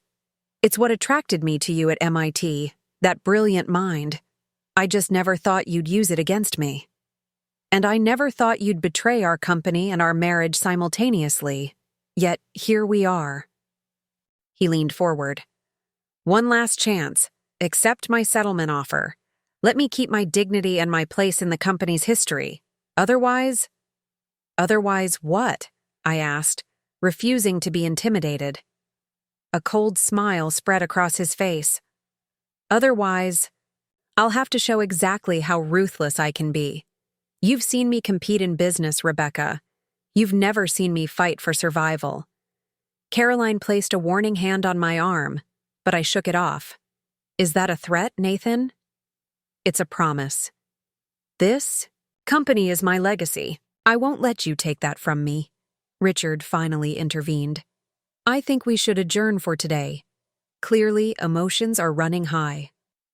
For once, we agree, Caroline said, gathering her papers. We'll consider your offer and respond formally by the end of the week. As we stood to leave, Nathan remained seated, watching me with an expression I couldn't quite read, somewhere between rage and calculation. Rebecca, he called as I reached the door. Did you check your email this morning? The question caught me off guard. Why? His smile widened slightly. No reason. You might want to, though, particularly your personal account. The cryptic comment left me unsettled as Caroline and I rode the elevator down to the lobby. What was that about? She asked. I don't know, I admitted, already pulling out my phone. But I don't like it. My personal email showed several new messages, but one immediately caught my attention. From TechWire, one of the industry's most influential news sites. The subject line made my blood run cold. Request for comment. Morrison Enterprises Security. Breach? I opened it quickly. Ms. Chen, we've received information suggesting Morrison Enterprises experienced a significant security breach approximately 6 months ago that potentially compromised client data. Our source claims this breach was deliberately concealed from clients and shareholders, potentially violating SEC disclosure requirements. We're preparing to run this story tomorrow and would appreciate your comment as the company's current CEO. Regards, Dana Lawson, Senior Technology Correspondent, TechWire. Caroline, I said, my voice tight as I handed her my phone. We have a problem. She read the email, her expression growing grave. A planted story. Nathan's trying to create a crisis of confidence among your clients and investors. But is it true? Was there a breach? We need to get back to the office immediately, Caroline said, already dialing, and get your cybersecurity team on this now. As our car navigated through midday traffic, I tried to remember any mention of a security incident during the past year. Nothing major had crossed my desk, but I had been gradually excluded from day-to-day operations as Nathan maneuvered Veronica into a more prominent role. My phone rang. Rajiv, our legal counsel. I just got a call from TechWire asking about a security breach, he said without preamble. Did you know about this? I'm just learning about it myself, I replied. What exactly are they claiming? Morrison Enterprises covered up a major breach that exposed client encryption keys. If true, it's a compliance nightmare. My mind raced. Client encryption keys were the crown jewels of our security business, the digital signatures that validated our clients' most sensitive transactions. A compromise would be catastrophic, both for the affected clients and for our reputation. Get the security team together, I instructed. I'll be there in 20 minutes. And Rajiv? Find Veronica. If this happened, she might know about it. Caroline looked at me questioningly. Nathan's executive assistant for the past 3 years, I explained. If there was a breach and a cover-up, she would have been involved in the response. But she's no longer with the company, Caroline pointed out. Why would she help? Because I'm the only thing standing between her and potential criminal charges for her role in Nathan's financial schemes, I replied grimly. She'll help. By the time we reached Morrison Enterprises, I had already received calls from 2 boardy members and Marcus Westfield, all asking about the rumored security breach. Nathan's strategy was working, creating doubt about my leadership just as I was establishing control. The executive conference room was already filled with our cybersecurity team, legal counsel, and senior engineers when I arrived. Their tense expressions confirmed my fears. This wasn't just a malicious rumor. What do we know? I asked, taking my seat at the head of the table. Our chief security officer, Alan Takeda, cleared his throat. There was an incident approximately 7 months ago, a sophisticated intrusion targeting our client key management system. And I wasn't informed? I asked incredulously. Alan looked uncomfortable. Mr. Morrison instructed that information be compartmentalized. Only he and a small response team were fully briefed. Was there actual data exposure? Based on our investigation at the time, no. The intrusion was detected before any keys were compromised. But what? Alan hesitated. The investigation was limited. Mr. Morrison insisted on handling it personally with outside consultants, rather than following our standard incident response procedures. The implications were staggering. If Nathan had deliberately circumvented proper security protocols, potentially leaving our clients vulnerable while falsely assuring them their data was secure, I need everything, I said firmly. Every log, every report, every email about this incident. And I need to know exactly what clients were potentially affected. As the team dispersed to gather information, I turned to Caroline. This is what Nathan meant. He's trying to force my hand with this threat of exposure. It's a desperate move, she agreed, but potentially effective if not handled correctly. My phone buzzed again. A text from an unknown number. The Tech Wire. Story is just the beginning. Call me if you want to discuss terms. And Nathan had just escalated our private corporate battle into a potential industry-wide scandal, and he was holding our company's reputation hostage. I deleted the message and looked up at my assembled team. Let's get ahead of this. Full transparency, full accountability. We investigate thoroughly, disclose appropriately, and fix whatever needs fixing. Nathan thinks this is his trump card, but he's forgetting something important. What's that? Caroline asked. I built our security systems. If anyone can verify their integrity and repair any damage, it's me. I straightened my shoulders. Nathan may have started this fire, but I'm going to be the one to put it out. The next 12 hours were the most intense of my professional life. Our cybersecurity teams worked through the night, combing through logs and records to determine the exact nature of the security incident Nathan had concealed. By 3 a.m., fueled by endless coffee and determination, we had assembled a clear picture of what happened, and it was both better and worse than I'd feared. It was a sophisticated attack targeting our key vault system, Alan explained, pointing to network diagrams on the conference room screen. But our perimeter defenses detected the intrusion before any client keys were compromised. So no actual data breach? I asked, hope rising. That's where it gets complicated, Alan continued, his expression grim. After the initial detection, Nathan took over the investigation personally. He brought in outside consultants who weren't familiar with our systems, bypassed standard protocols, and created a secondary containment team that excluded most of our security staff. Rajiv looked up from his notes. From a legal perspective, that's deeply problematic. If his unauthorized approach missed something or failed to properly mitigate the threat. Exactly. Alan nodded. We can't definitively state there was no compromise because the investigation wasn't thorough. Nathan prioritized keeping the incident quiet over comprehensive security. I massaged my temples, feeling a headache building. So we have to assume the worst-case scenario. From a disclosure and remediation standpoint, yes, Rajiv agreed. We need to proceed as if client data may have been exposed. Dawn was breaking when we finalized our response plan. Unlike Nathan's cover-up, we would address this head-on. Full disclosure to affected clients, a comprehensive security review, and transparent communication with regulators. TechWire's deadline is noon, I reminded the team. We need to get ahead of this. The statement is ready, Caroline said, sliding a document across the table. Strong but measured. We acknowledge the incident, outline our response, and emphasize our commitment to transparency. I reviewed it quickly. This is good. Also, prepare personalized communications for our top 20 clients. I want to call each of them personally before this hits the news. As the team dispersed to implement our plan, my phone buzzed with an incoming text from Nathan. Ready to discuss reasonable terms yet? The audacity was stunning.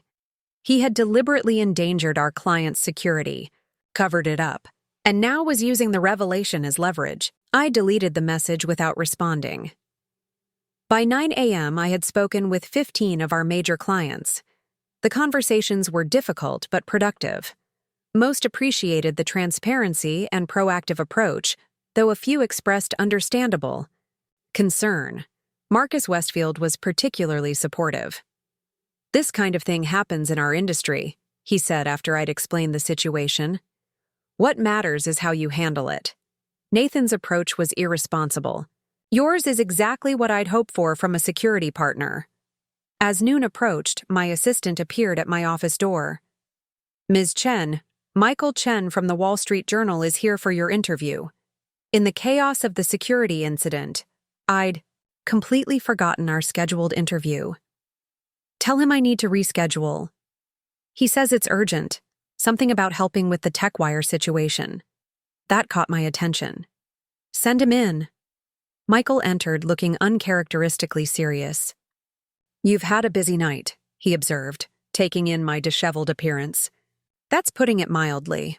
I'm sorry, but I need to postpone our interview. We're managing a situation. The alleged security breach, he said, not a question. That's why I'm here. Dana Lawson is a colleague. She let me know about the story. They're running. I straightened in my chair. Did Nathan plant this story with TechWire? Not directly, Michael replied. But the source's information came through channels connected to him. It's a deliberate attempt to destabilize your leadership. We've prepared a statement acknowledging the incident and outlining our response, I said. TechWire's deadline is noon. Michael glanced at his watch, which gives us about an hour. Here's my proposal. Give me the exclusive on the full story. Nathan's cover-up, your discovery, and your transparent response. I can have it published simultaneously with TechWire's piece, providing context that will blunt their impact. I studied him carefully. Why would you help me like this? 3 reasons, he replied without hesitation. First, it's a great story. Second, I believe in journalistic integrity. What Nathan's doing is manipulation, not whistleblowing. And third, he paused. I've always thought you were the real brains behind Morrison Enterprises. This confirms it. After a moment's consideration, I nodded. You'll have complete access to our security team and the documentation of both the incident and Nathan's inadequate response. But I need to review the article before publication. Fair enough, Michael agreed. Let's get started. The next hour was a blur of activity as Michael interviewed key team members and reviewed our findings. His questions were incisive, quickly cutting to the heart of the matter. Nathan had prioritized reputation over security. potentially putting clients at risk. At 11:55, Michael sent his completed article to his editor with me copied. The headline was perfect. Morrison Enterprises takes proactive approach to security after former CEO's cover-up. At noon exactly, both stories broke. TechWire's piece led with the explosive revelation of a potential breach, but the narrative quickly shifted as Michael's more comprehensive article gained traction, highlighting my transparent response in contrast to Nathan's secretive approach. By early afternoon, industry reaction was coalescing in our favor. The stock had dipped initially but stabilized as analysts praised the company's proactive security response. Several competitors even faced uncomfortable questions about their own disclosure practices. "You turned it around," Caroline said admiringly as we monitored the coverage. "Nathan thought this would destroy you, but you've actually strengthened your position." "Not without cost," I reminded her. "We'll still need a complete security audit, client reassurances, and regulatory scrutiny." My phone rang. Rajiv with an update from our ongoing work with the SEC. "The investigators are focusing heavily on Nathan's actions now," he reported, "particularly the deliberate concealment of the security incident. It's shifting their entire perspective on the case." Another call came in immediately after, one of our board members. "Rebecca, the board is unanimously impressed with your handling of today's situation. We're prepared to remove the acting from your CEO title, effective immediately, if we are willing." The offer caught me by surprise. "Thank you. I accept." As I ended the call, my assistant appeared again. "Ms. Chen, there's someone here to see you. She says it's important." Veronica stood in the doorway, looking uncomfortable but determined. I hadn't seen her since our conversation earlier in the week. "I heard about the security incident," she said without preamble. "I have information you need." I gestured for her to sit. "What kind of information?" "Documentation," she replied, placing a flash drive on my desk. "After you and I spoke, I realized Nathan might use the security breach against you. I copied these files before leaving. They show Nathan explicitly ordering the security team to limit their investigation and conceal findings from the board and from you specifically." I stared at the flash drive. "Why are you giving me this?" Veronica met my gaze directly. "Because what he did was wrong, and because—" She hesitated. "I owe you that much, at least." After she left, I provided the new evidence to our legal team, further strengthening our position against Nathan. His attempt to weaponize the security incident had backfired spectacularly, accelerating his downfall instead of mine. That evening, exhausted but triumphant, I finally returned to my apartment to find Alicia waiting with takeout food and wine. "I've been following the news all day," she said, giving me a fierce hug. "You were magnificent." "I had help," I admitted, collapsing onto the couch. "A lot of help." "But you led," she insisted, pouring wine for both of us. "That's what real leaders do. They bring out the best in their team during a crisis." My phone buzzed with a text from Caroline. Nathan's lawyer called. They want to reopen settlement discussions tomorrow, with more reasonable terms. I smiled, showing the message to Alicia, who raised her glass in a toast. "To my brilliant sister, who just beat her ex-husband at his own game." "The game isn't over yet," I cautioned, though I couldn't help returning her smile. "But I think the momentum has shifted decisively." For the first time since discovering Nathan's betrayal, I felt not just angry or determined, but genuinely confident. He had thrown everything he had at me: legal challenges, media manipulation, even corporate sabotage, and I was still standing. More than standing, I was thriving. Nathan had underestimated me from the beginning, gradually pushing me into the shadows because he couldn't bear sharing the spotlight. That had been his critical mistake. In the shadows, I had learned, observed, and prepared. And when the moment came to step back into the light, I was ready. Tomorrow would bring new challenges, a proper security audit, rebuilding client trust, the ongoing SEC investigation. But tonight, I allowed myself to savor this victory, however. Temporary it might be. You know what Dad would say right now, Alicia mused, refilling our glasses.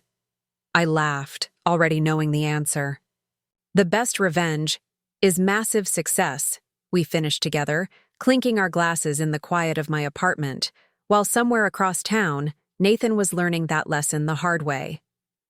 The new settlement meeting was scheduled for 10 a.m. at our corporate offices, my territory this time, a subtle but important shift in power dynamics. Richard Price arrived 15 minutes early, looking considerably more composed than Nathan had been at our previous meeting. "Ms. Chen," he said, extending his hand as Caroline led him into my office. "Congratulations on your permanent appointment. As CEO?" "Thank you," I replied, shaking his hand firmly. "Will Mr. Morrison be joining us today?" A flash of discomfort crossed Richard's face. "No.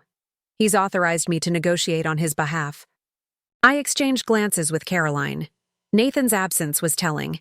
Either he couldn't face me after his failed attempt to sabotage my leadership, or he was planning something else entirely.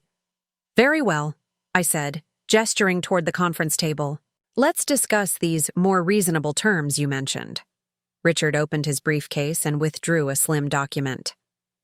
"Mr. Morrison is prepared to fully withdraw all legal challenges to his termination and transfer all patent rights to the company in exchange for 3 conditions." He slid the document across to me. I scanned it quickly, raising an eyebrow at the revised demands. While significantly reduced from the previous offer, they were still substantial. A $3 million severance payment, a non-disparagement agreement, from all company executives and public recognition of Nathan's role as founding CEO in all corporate materials. $3 million is still excessive given the financial improprieties, Caroline observed. Richard's expression remained professionally neutral. "My client views it as compensation for his years building the company and his intellectual contributions to its success." "And the founding CEO title?" "A matter of legacy," Richard replied. "Mr. Morrison's primary concern at this point is his reputation in the industry." I considered the terms carefully. The money was manageable, a small price to pay for a clean break. The non-disparagement clause was standard and wouldn't prevent us from cooperating with regulatory investigations. The title issue was largely symbolic, though it irked me that Nathan was still trying to claim primary credit for our joint creation. "We can agree to these terms with 2 modifications," I said finally. "First, the severance payment will be contingent on the SEC investigation finding no evidence of criminal behavior on Mr. Morrison's part.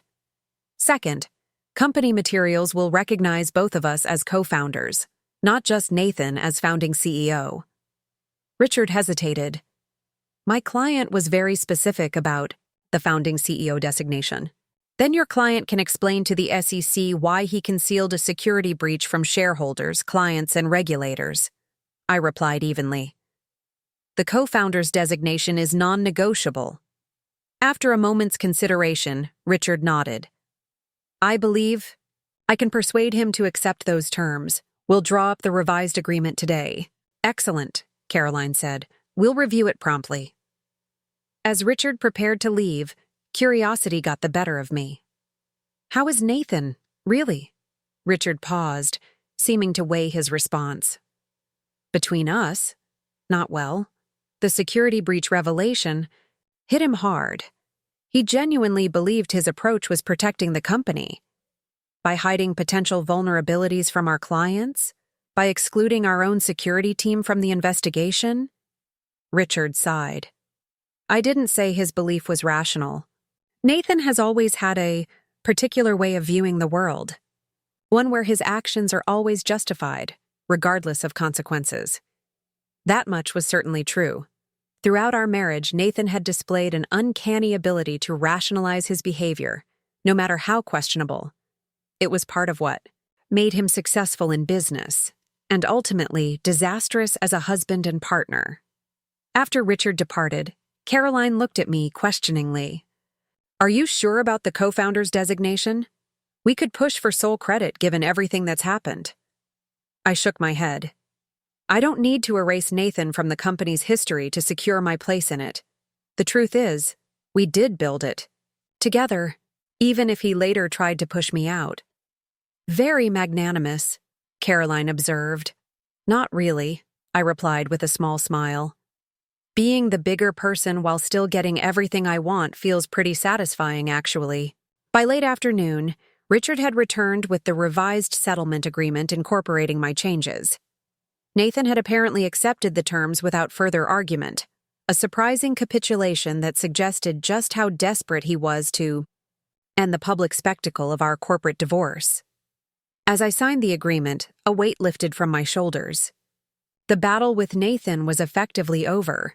Now I could focus entirely on rebuilding client trust and moving Morrison Enterprises forward. I think this calls for a celebration, Caroline suggested as we filed the final paperwork. Dinner tonight? I can invite the executive team. Perfect, I agreed. But first, I need to make an announcement to the staff. They've been living with this uncertainty for too long. At 4 p.m., I gathered the employees for an all-hands meeting. Standing at the podium, looking out at the people who had weathered this storm alongside me, I felt a surge of gratitude and responsibility. Thank you all for coming, I began. I'm pleased to announce that the leadership transition is now complete. Nathan Morrison has withdrawn all challenges to the board's decision, and I have accepted the position of permanent CEO. A spontaneous round of applause broke out, catching me by surprise. These were people who had worked under Nathan for years, yet many seemed genuinely pleased with the change in leadership. Moving forward, our priorities are clear, I continued, when the applause subsided.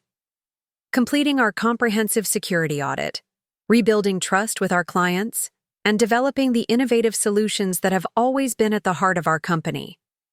After the announcement, several long-time employees approached to offer congratulations and support. Their validation meant more than any corporate title or settlement term could. As I prepared to leave for the celebration dinner, my assistant handed me a small package that had just been delivered. This came for you, Ms. Chen. Security has cleared. Inside was a single chess piece, a white queen intact this time, and a handwritten note. Checkmate. Well played. And I studied the piece thoughtfully before placing it on my desk. Unlike the broken queen he'd sent before, this one stood tall and unblemished. A final acknowledgement of defeat, perhaps. Or maybe something more complex, a reluctant recognition of my rightful place. Either way, the game was over. And unlike chess, where victory means the other player's king is trapped, this win has set us both free. 3 months later, Morrison Enterprises had not only weathered the storm, but emerged stronger. Our comprehensive security audit had reassured clients of our commitment to their data protection. The Westfield contract was proceeding smoothly, opening doors to new government and enterprise partnerships. Most importantly, the company culture was transforming, more collaborative, more transparent, and more innovative than it had been under Nathan's leadership. I had just wrapped up our quarterly board meeting, where we'd reported a surprising 12% revenue growth despite the recent turbulence. The board members were visibly impressed, particularly Helen Winters, who had pulled me aside afterward. I've been on this board for 7 years, she said, and I've never seen the company this energized. You've done in 3 months what Nathan couldn't accomplish in 3 years. Her words were validating, but the real satisfaction came from seeing my vision for the company taking shape. We had restructured our research and development teams, giving talented engineers more autonomy and credit for their innovations. We'd implemented a more generous parental leave policy and flexible work arrangements. And we'd launched a mentorship program specifically designed to support women in tech. These changes weren't just feel-good initiatives. They were attracting top talent in a competitive industry. 3 senior developers who had left during Nathan's tenure had returned, bringing valuable expertise back into the fold. As I packed up my materials from the board meeting, My phone buzzed with a text from Michael Chen. "Have you seen the latest TechCrunch article?" I hadn't. Between running the company and finalizing my divorce, I'd been too busy to keep up with industry news. I quickly pulled up the site and found the headline, "Former Morrison CEO Nathan Morrison joins venture capital firm Altitude Partners." So, Nathan had landed on his feet after all. I wasn't surprised. The tech industry had a short memory, and his networking skills had always been exceptional. According to the article, he would be focusing on early-stage security startups, leveraging his extensive experience in the cybersecurity sector. I smiled wryly at the spin. Nathan had certainly gained extensive experience in security, mainly in what not to do when faced with a breach. But I felt no desire to publicly correct the record. Our settlement's non-disparagement clause worked both ways, and more importantly, I had moved beyond the need to define myself in opposition to Nathan. My assistant knocked on the door. "Ms. Chen, Veronica Peterson is here to see you." That was unexpected. I hadn't spoken to Veronica since she'd provided the evidence about Nathan's security cover-up. "Send her in," I said, curious about what had prompted this visit. Veronica entered, looking markedly different from the polished, slightly artificial woman who had been at Nathan's side. Her makeup was minimal, her hair pulled back in a simple ponytail, and she wore a professional but understated outfit. "Thank you for seeing me," she said, her usual confidence tempered with what appeared to be genuine humility. "I won't take much of your time." "What can I do for you, Veronica?" She placed an envelope on my desk. "I wanted to deliver this in person. It's a final report I compiled on all the questionable financial activities I observed during my time with Nathan. Most of it you already know, but there are a few details that might be relevant to your ongoing SEC compliance." I picked up the envelope, surprised by this voluntary disclosure. "Why now?" "I'm leaving the city," she explained. "Starting fresh somewhere new. But before I go, I want to make sure I set things right as much as possible." Her candor was unexpected. "I appreciate that. Have you found a new position?" "Yes, though not in tech." A small smile crossed her face. "I'm going to work for a nonprofit in Seattle. Lower salary, but better for my soul, I think." I nodded, understanding the desire for a clean slate. "I wish you well, Veronica." She hesitated, then added, "I saw the article about Nathan's new job. Thought you should know he tried to bring me with him, offer a substantial salary. But you declined." "Some lessons only need to be learned once," she replied simply. "Besides, Altitude Partners has a reputation for cutting corners, not the fresh start I'm looking for." After Veronica left, I sat reflecting on how completely my life had transformed in just a few months. From being gradually sidelined in my own company to taking full control. From a marriage built on partnership that had devolved into betrayal to a new independence I was growing to cherish. That evening, I met Alicia for dinner at our favorite restaurant before her flight back to London. She had extended her stay to support me through the transition, but was eager to return to her gallery and the British architect who had been patiently waiting. "So, Nathan's back in the game," she remarked as we settled into our table. "Does that bother you? Honestly?" "No," I replied, surprising myself with how true it was. "He'll always be part of this industry, just as he'll always be part of my history. But neither of those facts define my future." Alicia raised her glass. "To new chapters, then." "New chapters," I agreed, clinking my glass against hers. As we enjoyed our meal, I found myself genuinely curious about what lay ahead. The company was thriving under my leadership. My personal life, which had been consumed by the corporate battle, was finally opening up to new possibilities.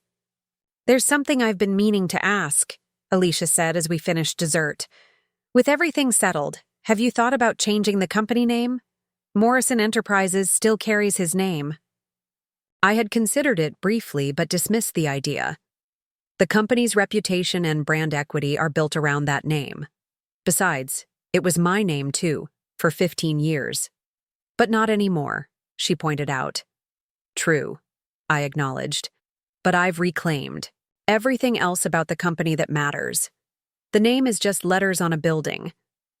What mattered more than the name was what we stood for: innovation, integrity, and inclusivity. Those values were being embedded into the company culture in ways that would outlast any individual leader, myself included. As we walked out into the cool evening air, Alicia linked her arm through mine. You know what I'm most proud of? That you never let him make you bitter. You fought back, you won, but you didn't let it change who you are. Her observation touched me deeply. The past months had certainly tested me, pushing me to find strength and resilience I hadn't known I possessed. But through it all, I had tried to stay true to my core values, even when making the hard decisions that leadership required. That might be the real victory, I said softly. Above us, the city lights glimmered against the darkening sky, much like the future ahead, bright with possibility, vast with potential, and finally, undeniably mine to shape. 6 months after taking control of Morrison Enterprises, I found myself in a position I never would have anticipated during those first difficult days, being named one of the 50 most influential women in technology by Innovation Quarterly. The photo shoot in my office had just wrapped up, and the interviewer, a sharp-minded woman named Elaine, was asking her final questions. Looking back at everything that's happened, what would you say was the turning point? She asked, her recorder capturing my response. I considered this carefully. It wasn't the boardroom confrontation or winning the legal battle. The real turning point came earlier, the moment I stopped seeing myself through Nathan's eyes and started recognizing my own value again. That's powerful, Elaine noted. Many women in similar situations never reach that point. I was fortunate to have support, I acknowledged, thinking of Alicia, Caroline, and the many colleagues who had stood by me. But ultimately, it was a choice I had to make for myself. After the interview concluded, I walked to the window of my office, gazing out at the cityscape below. The company had just closed its most successful quarter in history. Our stock had risen 22% since I'd taken over.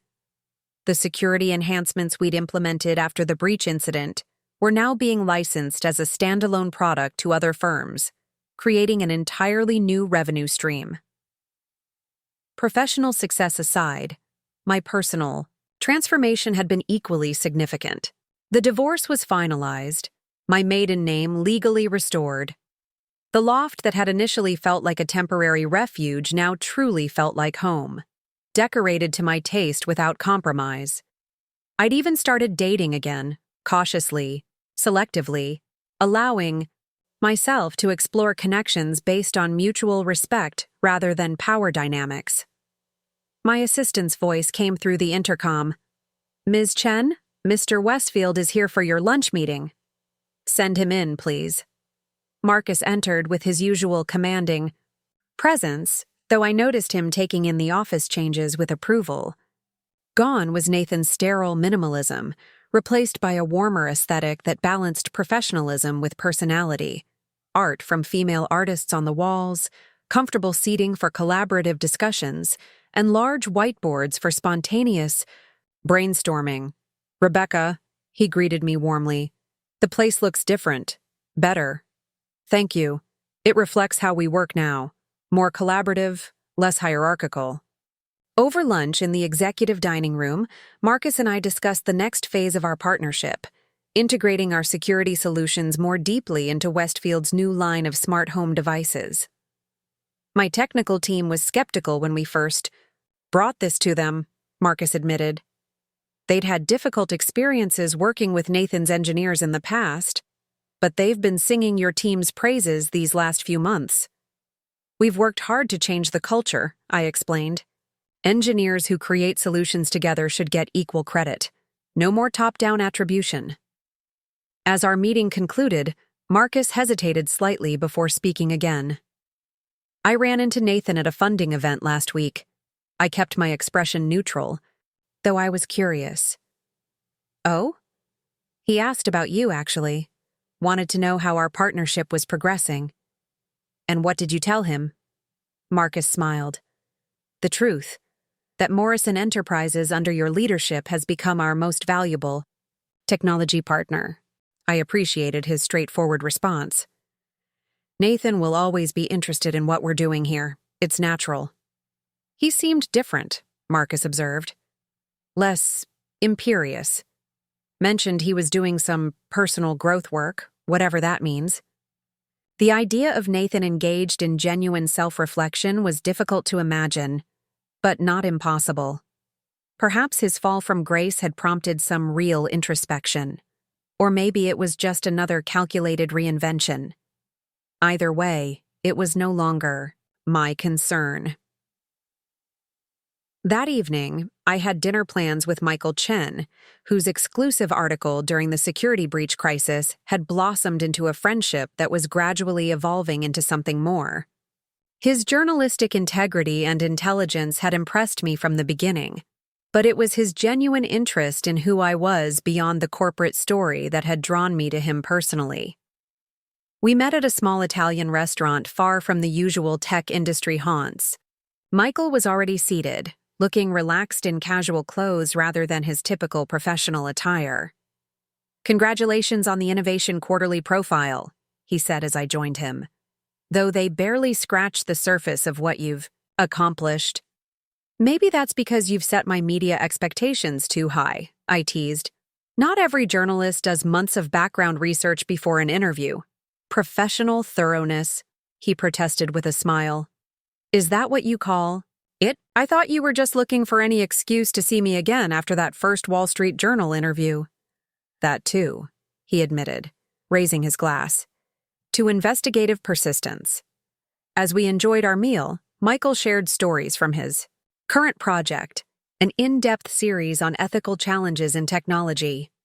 I found myself relaxing completely in his company, something that had become increasingly rare in the upper echelons of corporate leadership, where every conversation seemed to have strategic underpinnings. I have news, he said as we shared dessert. The technology editor position at the Journal, they offered it to me yesterday. Michael, that's wonderful. I reached across to squeeze his hand. You've wanted that for years. There's a catch, he continued. It would mean relocating to their San Francisco office. The implications hung in the air between us. Whatever was developing between us would face the challenge of distance or a significant decision from one of us. When would you need to decide? I asked carefully. 2 weeks, he replied. I wanted to talk to you first. See where your head is at about us. It was a fair question. We'd been taking things slowly, both aware of the potential complications. Given his career covering the tech industry and my position within it, I care about you, I said honestly. More than I expected to, especially after everything with Nathan. But I also know how important this opportunity is for your career. I wouldn't want you to turn it down because of me. And I wouldn't want to walk away from something real between us for a job, even a great one, he replied. I guess what I'm asking is, are we building something worth fighting for here? The question touched something deep within me. After rebuilding my professional life from the ashes of betrayal, was I ready to invest emotionally in a relationship that might require more compromise and vulnerability? Before I could answer, my phone buzzed with a message from Caroline. Call me when you can. Major development with Axiom. I'm sorry, I said, showing Michael the message. This might be important. Go ahead. He nodded understandingly. I stepped outside to call Caroline, wondering what could be urgent enough to interrupt my evening. Her news was stunning. Axiom is being investigated for corporate espionage, she explained quickly. Federal agents raided their offices today. The CEO was just taken into custody. What does this have to do with us? They allegedly stole proprietary code from multiple competitors, including us, Rebecca. During that security breach, Nathan covered up. The FBI wants to speak with you tomorrow as a potential victim of their theft. As I ended the call and returned to the table, I realized that the final chapter of the Nathan saga wasn't quite closed after all. But this time, I wasn't facing it as a betrayed wife or an underestimated partner. I was facing it as CEO Rebecca Chen, firmly in command of both my company and my future. The FBI investigation into Axiom's corporate espionage unfolded rapidly over the next few weeks. I spent hours with federal agents, detailing our security systems and the breach Nathan had concealed. According to evidence they'd uncovered, Axiom had indeed compromised our systems during that incident, extracting portions of our proprietary code. We believe Mr. Morrison was unaware of the successful extraction, Special Agent Harding explained during one of our meetings. His cover-up appears motivated by reputational concerns rather than active collusion with Axiom. This revelation was oddly comforting. Nathan had been negligent, arrogant, and deceptive, but he hadn't deliberately sold out our technology. His flaws were serious but stopped short of outright corporate treason. What was less comforting was learning how close Nathan had actually come to selling our core technology to Axiom before I'd taken control of the company. Email records recovered in the FBI raid showed negotiations far more advanced than we'd initially believed. So if I hadn't intervened when I did, I began. Based on this timeline, Agent Harding said, tapping the document spread across my conference table, Morrison Enterprises would likely have been gutted within 3 months. Your core technology transferred, your client base vulnerable, your competitive edge eliminated. The realization sent a chill through me. My timing hadn't just been good, it had been essential. The company I'd co-founded, the innovations I'd helped create, the livelihoods of hundreds of employees, all had balanced on a knife's edge. As the investigation progressed, I received an unexpected call from Richard Price, Nathan's attorney. Ms. Chen, he began formally, I'm calling because my client has been asked to provide testimony regarding his interactions with Axiom. He's cooperating fully with the investigation, but he's requested a meeting with you beforehand. A meeting? Why? Richard hesitated. He feels there are things he needs to explain personally, context that might be important. My instinct was to refuse. What could Nathan possibly say that would matter now? But curiosity won out. Tomorrow morning, 8 a.m. at my office, I decided. Tell him he has 30 minutes. I informed Caroline and our security team about the meeting. Caroline insisted on being present, concerned about potential legal implications. This could be another manipulation tactic, she warned. Don't let your guard down. Nathan arrived precisely at 8 a.m. the next day. As security escorted him to my office, I was struck by how different he appeared from the polished executive I'd been married to for 15 years. He looked thinner, his designer suit hanging slightly loose, his once perfect hair now flecked with more gray than I remembered. Rebecca, he said as he entered, his voice lacking its usual commanding tone. Thank you for seeing me. Caroline sat beside me, a legal pad ready, her expression professionally neutral but watchful. You requested this meeting, I said, not unkindly but maintaining formal distance. I'm listening. Nathan sat across from me, his hands clasped tightly on the table between us. For a moment, he seemed to struggle with where to begin. I've been working with a therapist, he finally said, the admission clearly difficult for him. Part of the process is making amends where possible. Not for forgiveness, I don't expect that, but for accountability. I remained silent, waiting. The FBI has probably told you I wasn't actively colluding with Axiom during the breach, he continued, but that doesn't excuse what I did. The cover-up, the inadequate response, it was inexcusable. I put this company, our company, at risk because I couldn't admit a mistake. Why are you telling me this now? I asked. Because you deserve to hear it directly from me. And because when I testify about my dealings with Axiom, I want to be completely honest about my failures. That includes acknowledging that I nearly destroyed what we built together out of pure ego." The admission was surprising in its candor. Nathan had never been one to acknowledge weakness or error. Whatever personal growth work Marcus had mentioned seemed to be having an impact. "Your actions endangered our clients' data and our company's future," I said. "But I appreciate your honesty now." Nathan nodded, accepting the measured response. "There's something else you should know. The negotiations with Axiom. They approached me initially because they believed I was the vulnerable one, the partner who could be turned against the company's interests. Why would they think that? Because in industry circles, it was an open secret that I took credit for your innovations." His gaze dropped momentarily. "They'd done their research. They knew the foundational algorithms were your work, not mine.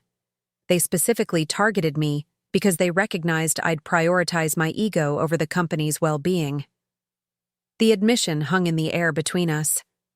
After years of Nathan subtly and not so subtly claiming credit for my work, hearing him acknowledge the truth was vindicating, but also strangely hollow. The recognition came too late to save our partnership, our marriage, or the years I'd spent doubting my own value. "I appreciate your candor," I said finally. "It will help the investigation." Nathan looked as though he wanted to say more, perhaps something more personal, but thought better of it. Instead, he reached into his briefcase and withdrew a folder. "This contains all my notes and recollections of meetings with Axiom, including conversations not documented in emails. It might help your security team understand exactly what was potentially compromised." As the meeting concluded and security prepared to escort Nathan out, he paused at the door. "You've done remarkable things with the company, Rebecca. Better than I ever did." After he left, Caroline looked at me questioningly. "That was unexpectedly." I finished for her. "But helpful for the case?" "And for you?" she asked perceptively. I considered the question. Closure, maybe, of a kind I didn't know I needed. The following weeks brought a whirlwind of activity. The Axiom case expanded, revealing a pattern of corporate espionage targeting multiple companies in our sector. Nathan's testimony proved crucial in building the government's case, earning him some measure of redemption in industry circles. Meanwhile, Morrison Enterprises continued to thrive under my leadership. We launched a new security product built specifically to counter the kind of breaches Axiom had executed, turning our painful experience into a market advantage. Our client base expanded, our stock price climbed, and our reputation as an innovation leader solidified. On a personal level, I faced the decision about Michael's potential move to San Francisco. After much reflection, I surprised myself by suggesting a third option. Morrison Enterprises has been considering opening a West Coast office for months, I told him over dinner at my loft. It makes strategic sense for us to have a presence in Silicon Valley. I could split my time between coasts, at least initially. Michael's eyes lit up. "You'd consider that?" "I would," I confirmed. "Not just for us, though that's a significant factor. It's actually a smart business move we've been contemplating anyway." The fearsome CEO Rebecca Chen making a life decision that benefits both her company and her personal happiness? Revolutionary concept, he teased. "I'm learning that success doesn't have to come at the expense of personal fulfillment," I replied. That was Nathan's model, not mine. 1 year to the day after I had watched Nathan and Veronica dining together at that upscale restaurant, planning their future while I plotted my corporate takeover, I stood on stage at the National Women in Technology Conference, delivering the keynote address. Resilience isn't just about surviving difficulty, I told the audience of primarily female technology leaders and aspiring professionals. It's about reclaiming your narrative when others have tried to write you out of it. It's about recognizing your value when others have tried to diminish it. From my vantage point on stage, I could see Alicia in the front row, having flown in from London specifically for this event. Michael sat beside her, his proud smile warming me even from a distance. Representatives from Morrison Enterprises filled several tables, including some of our longest-serving employees who had witnessed the company's entire evolution. The technology industry often celebrates disruption, I continued. But true innovation isn't just about disrupting markets. Sometimes it's about disrupting expectations, challenging assumptions about who belongs at the table and whose contributions matter. As I concluded my speech to enthusiastic applause, I reflected on the journey that had brought me to this moment. The path hadn't been straight or easy. It required courage to confront betrayal, strength to reclaim what was rightfully mine, and wisdom to shape something better from the ashes of what was lost. Nathan had left me for his secretary, not knowing I owned 51% of his company. That single fact had given me the leverage to take back control when the moment came. But the true power hadn't resided in legal ownership. It had always been within me, in my knowledge, my resilience, and my vision for what the company could become. Later that evening, surrounded by friends and colleagues at the reception, I found a quiet moment to step onto the venue's balcony. The city lights sparkled below, reminiscent of the view from my office, but somehow more magnificent from this perspective. My phone buzzed with a text from Michael. Snuck away to file my story on your speech. Heading home after. Dinner tomorrow. Before the SF trip? I smiled, typing back. Perfect. Looking forward to both. As I slipped my phone back into my pocket, I noticed a small velvet box that had been placed on the balcony ledge, with a card bearing my name. Opening it, I found a chess piece inside, a white queen, but unlike the ones Nathan had sent, this one was cast in solid platinum, gleaming in the moonlight. The card read simply, "To the most formidable opponent I've ever faced, and the most remarkable leader I've ever known.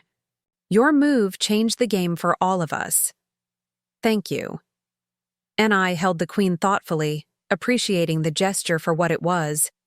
Not an attempt at reconciliation or forgiveness, but an acknowledgement of respect, hard-won and well-earned.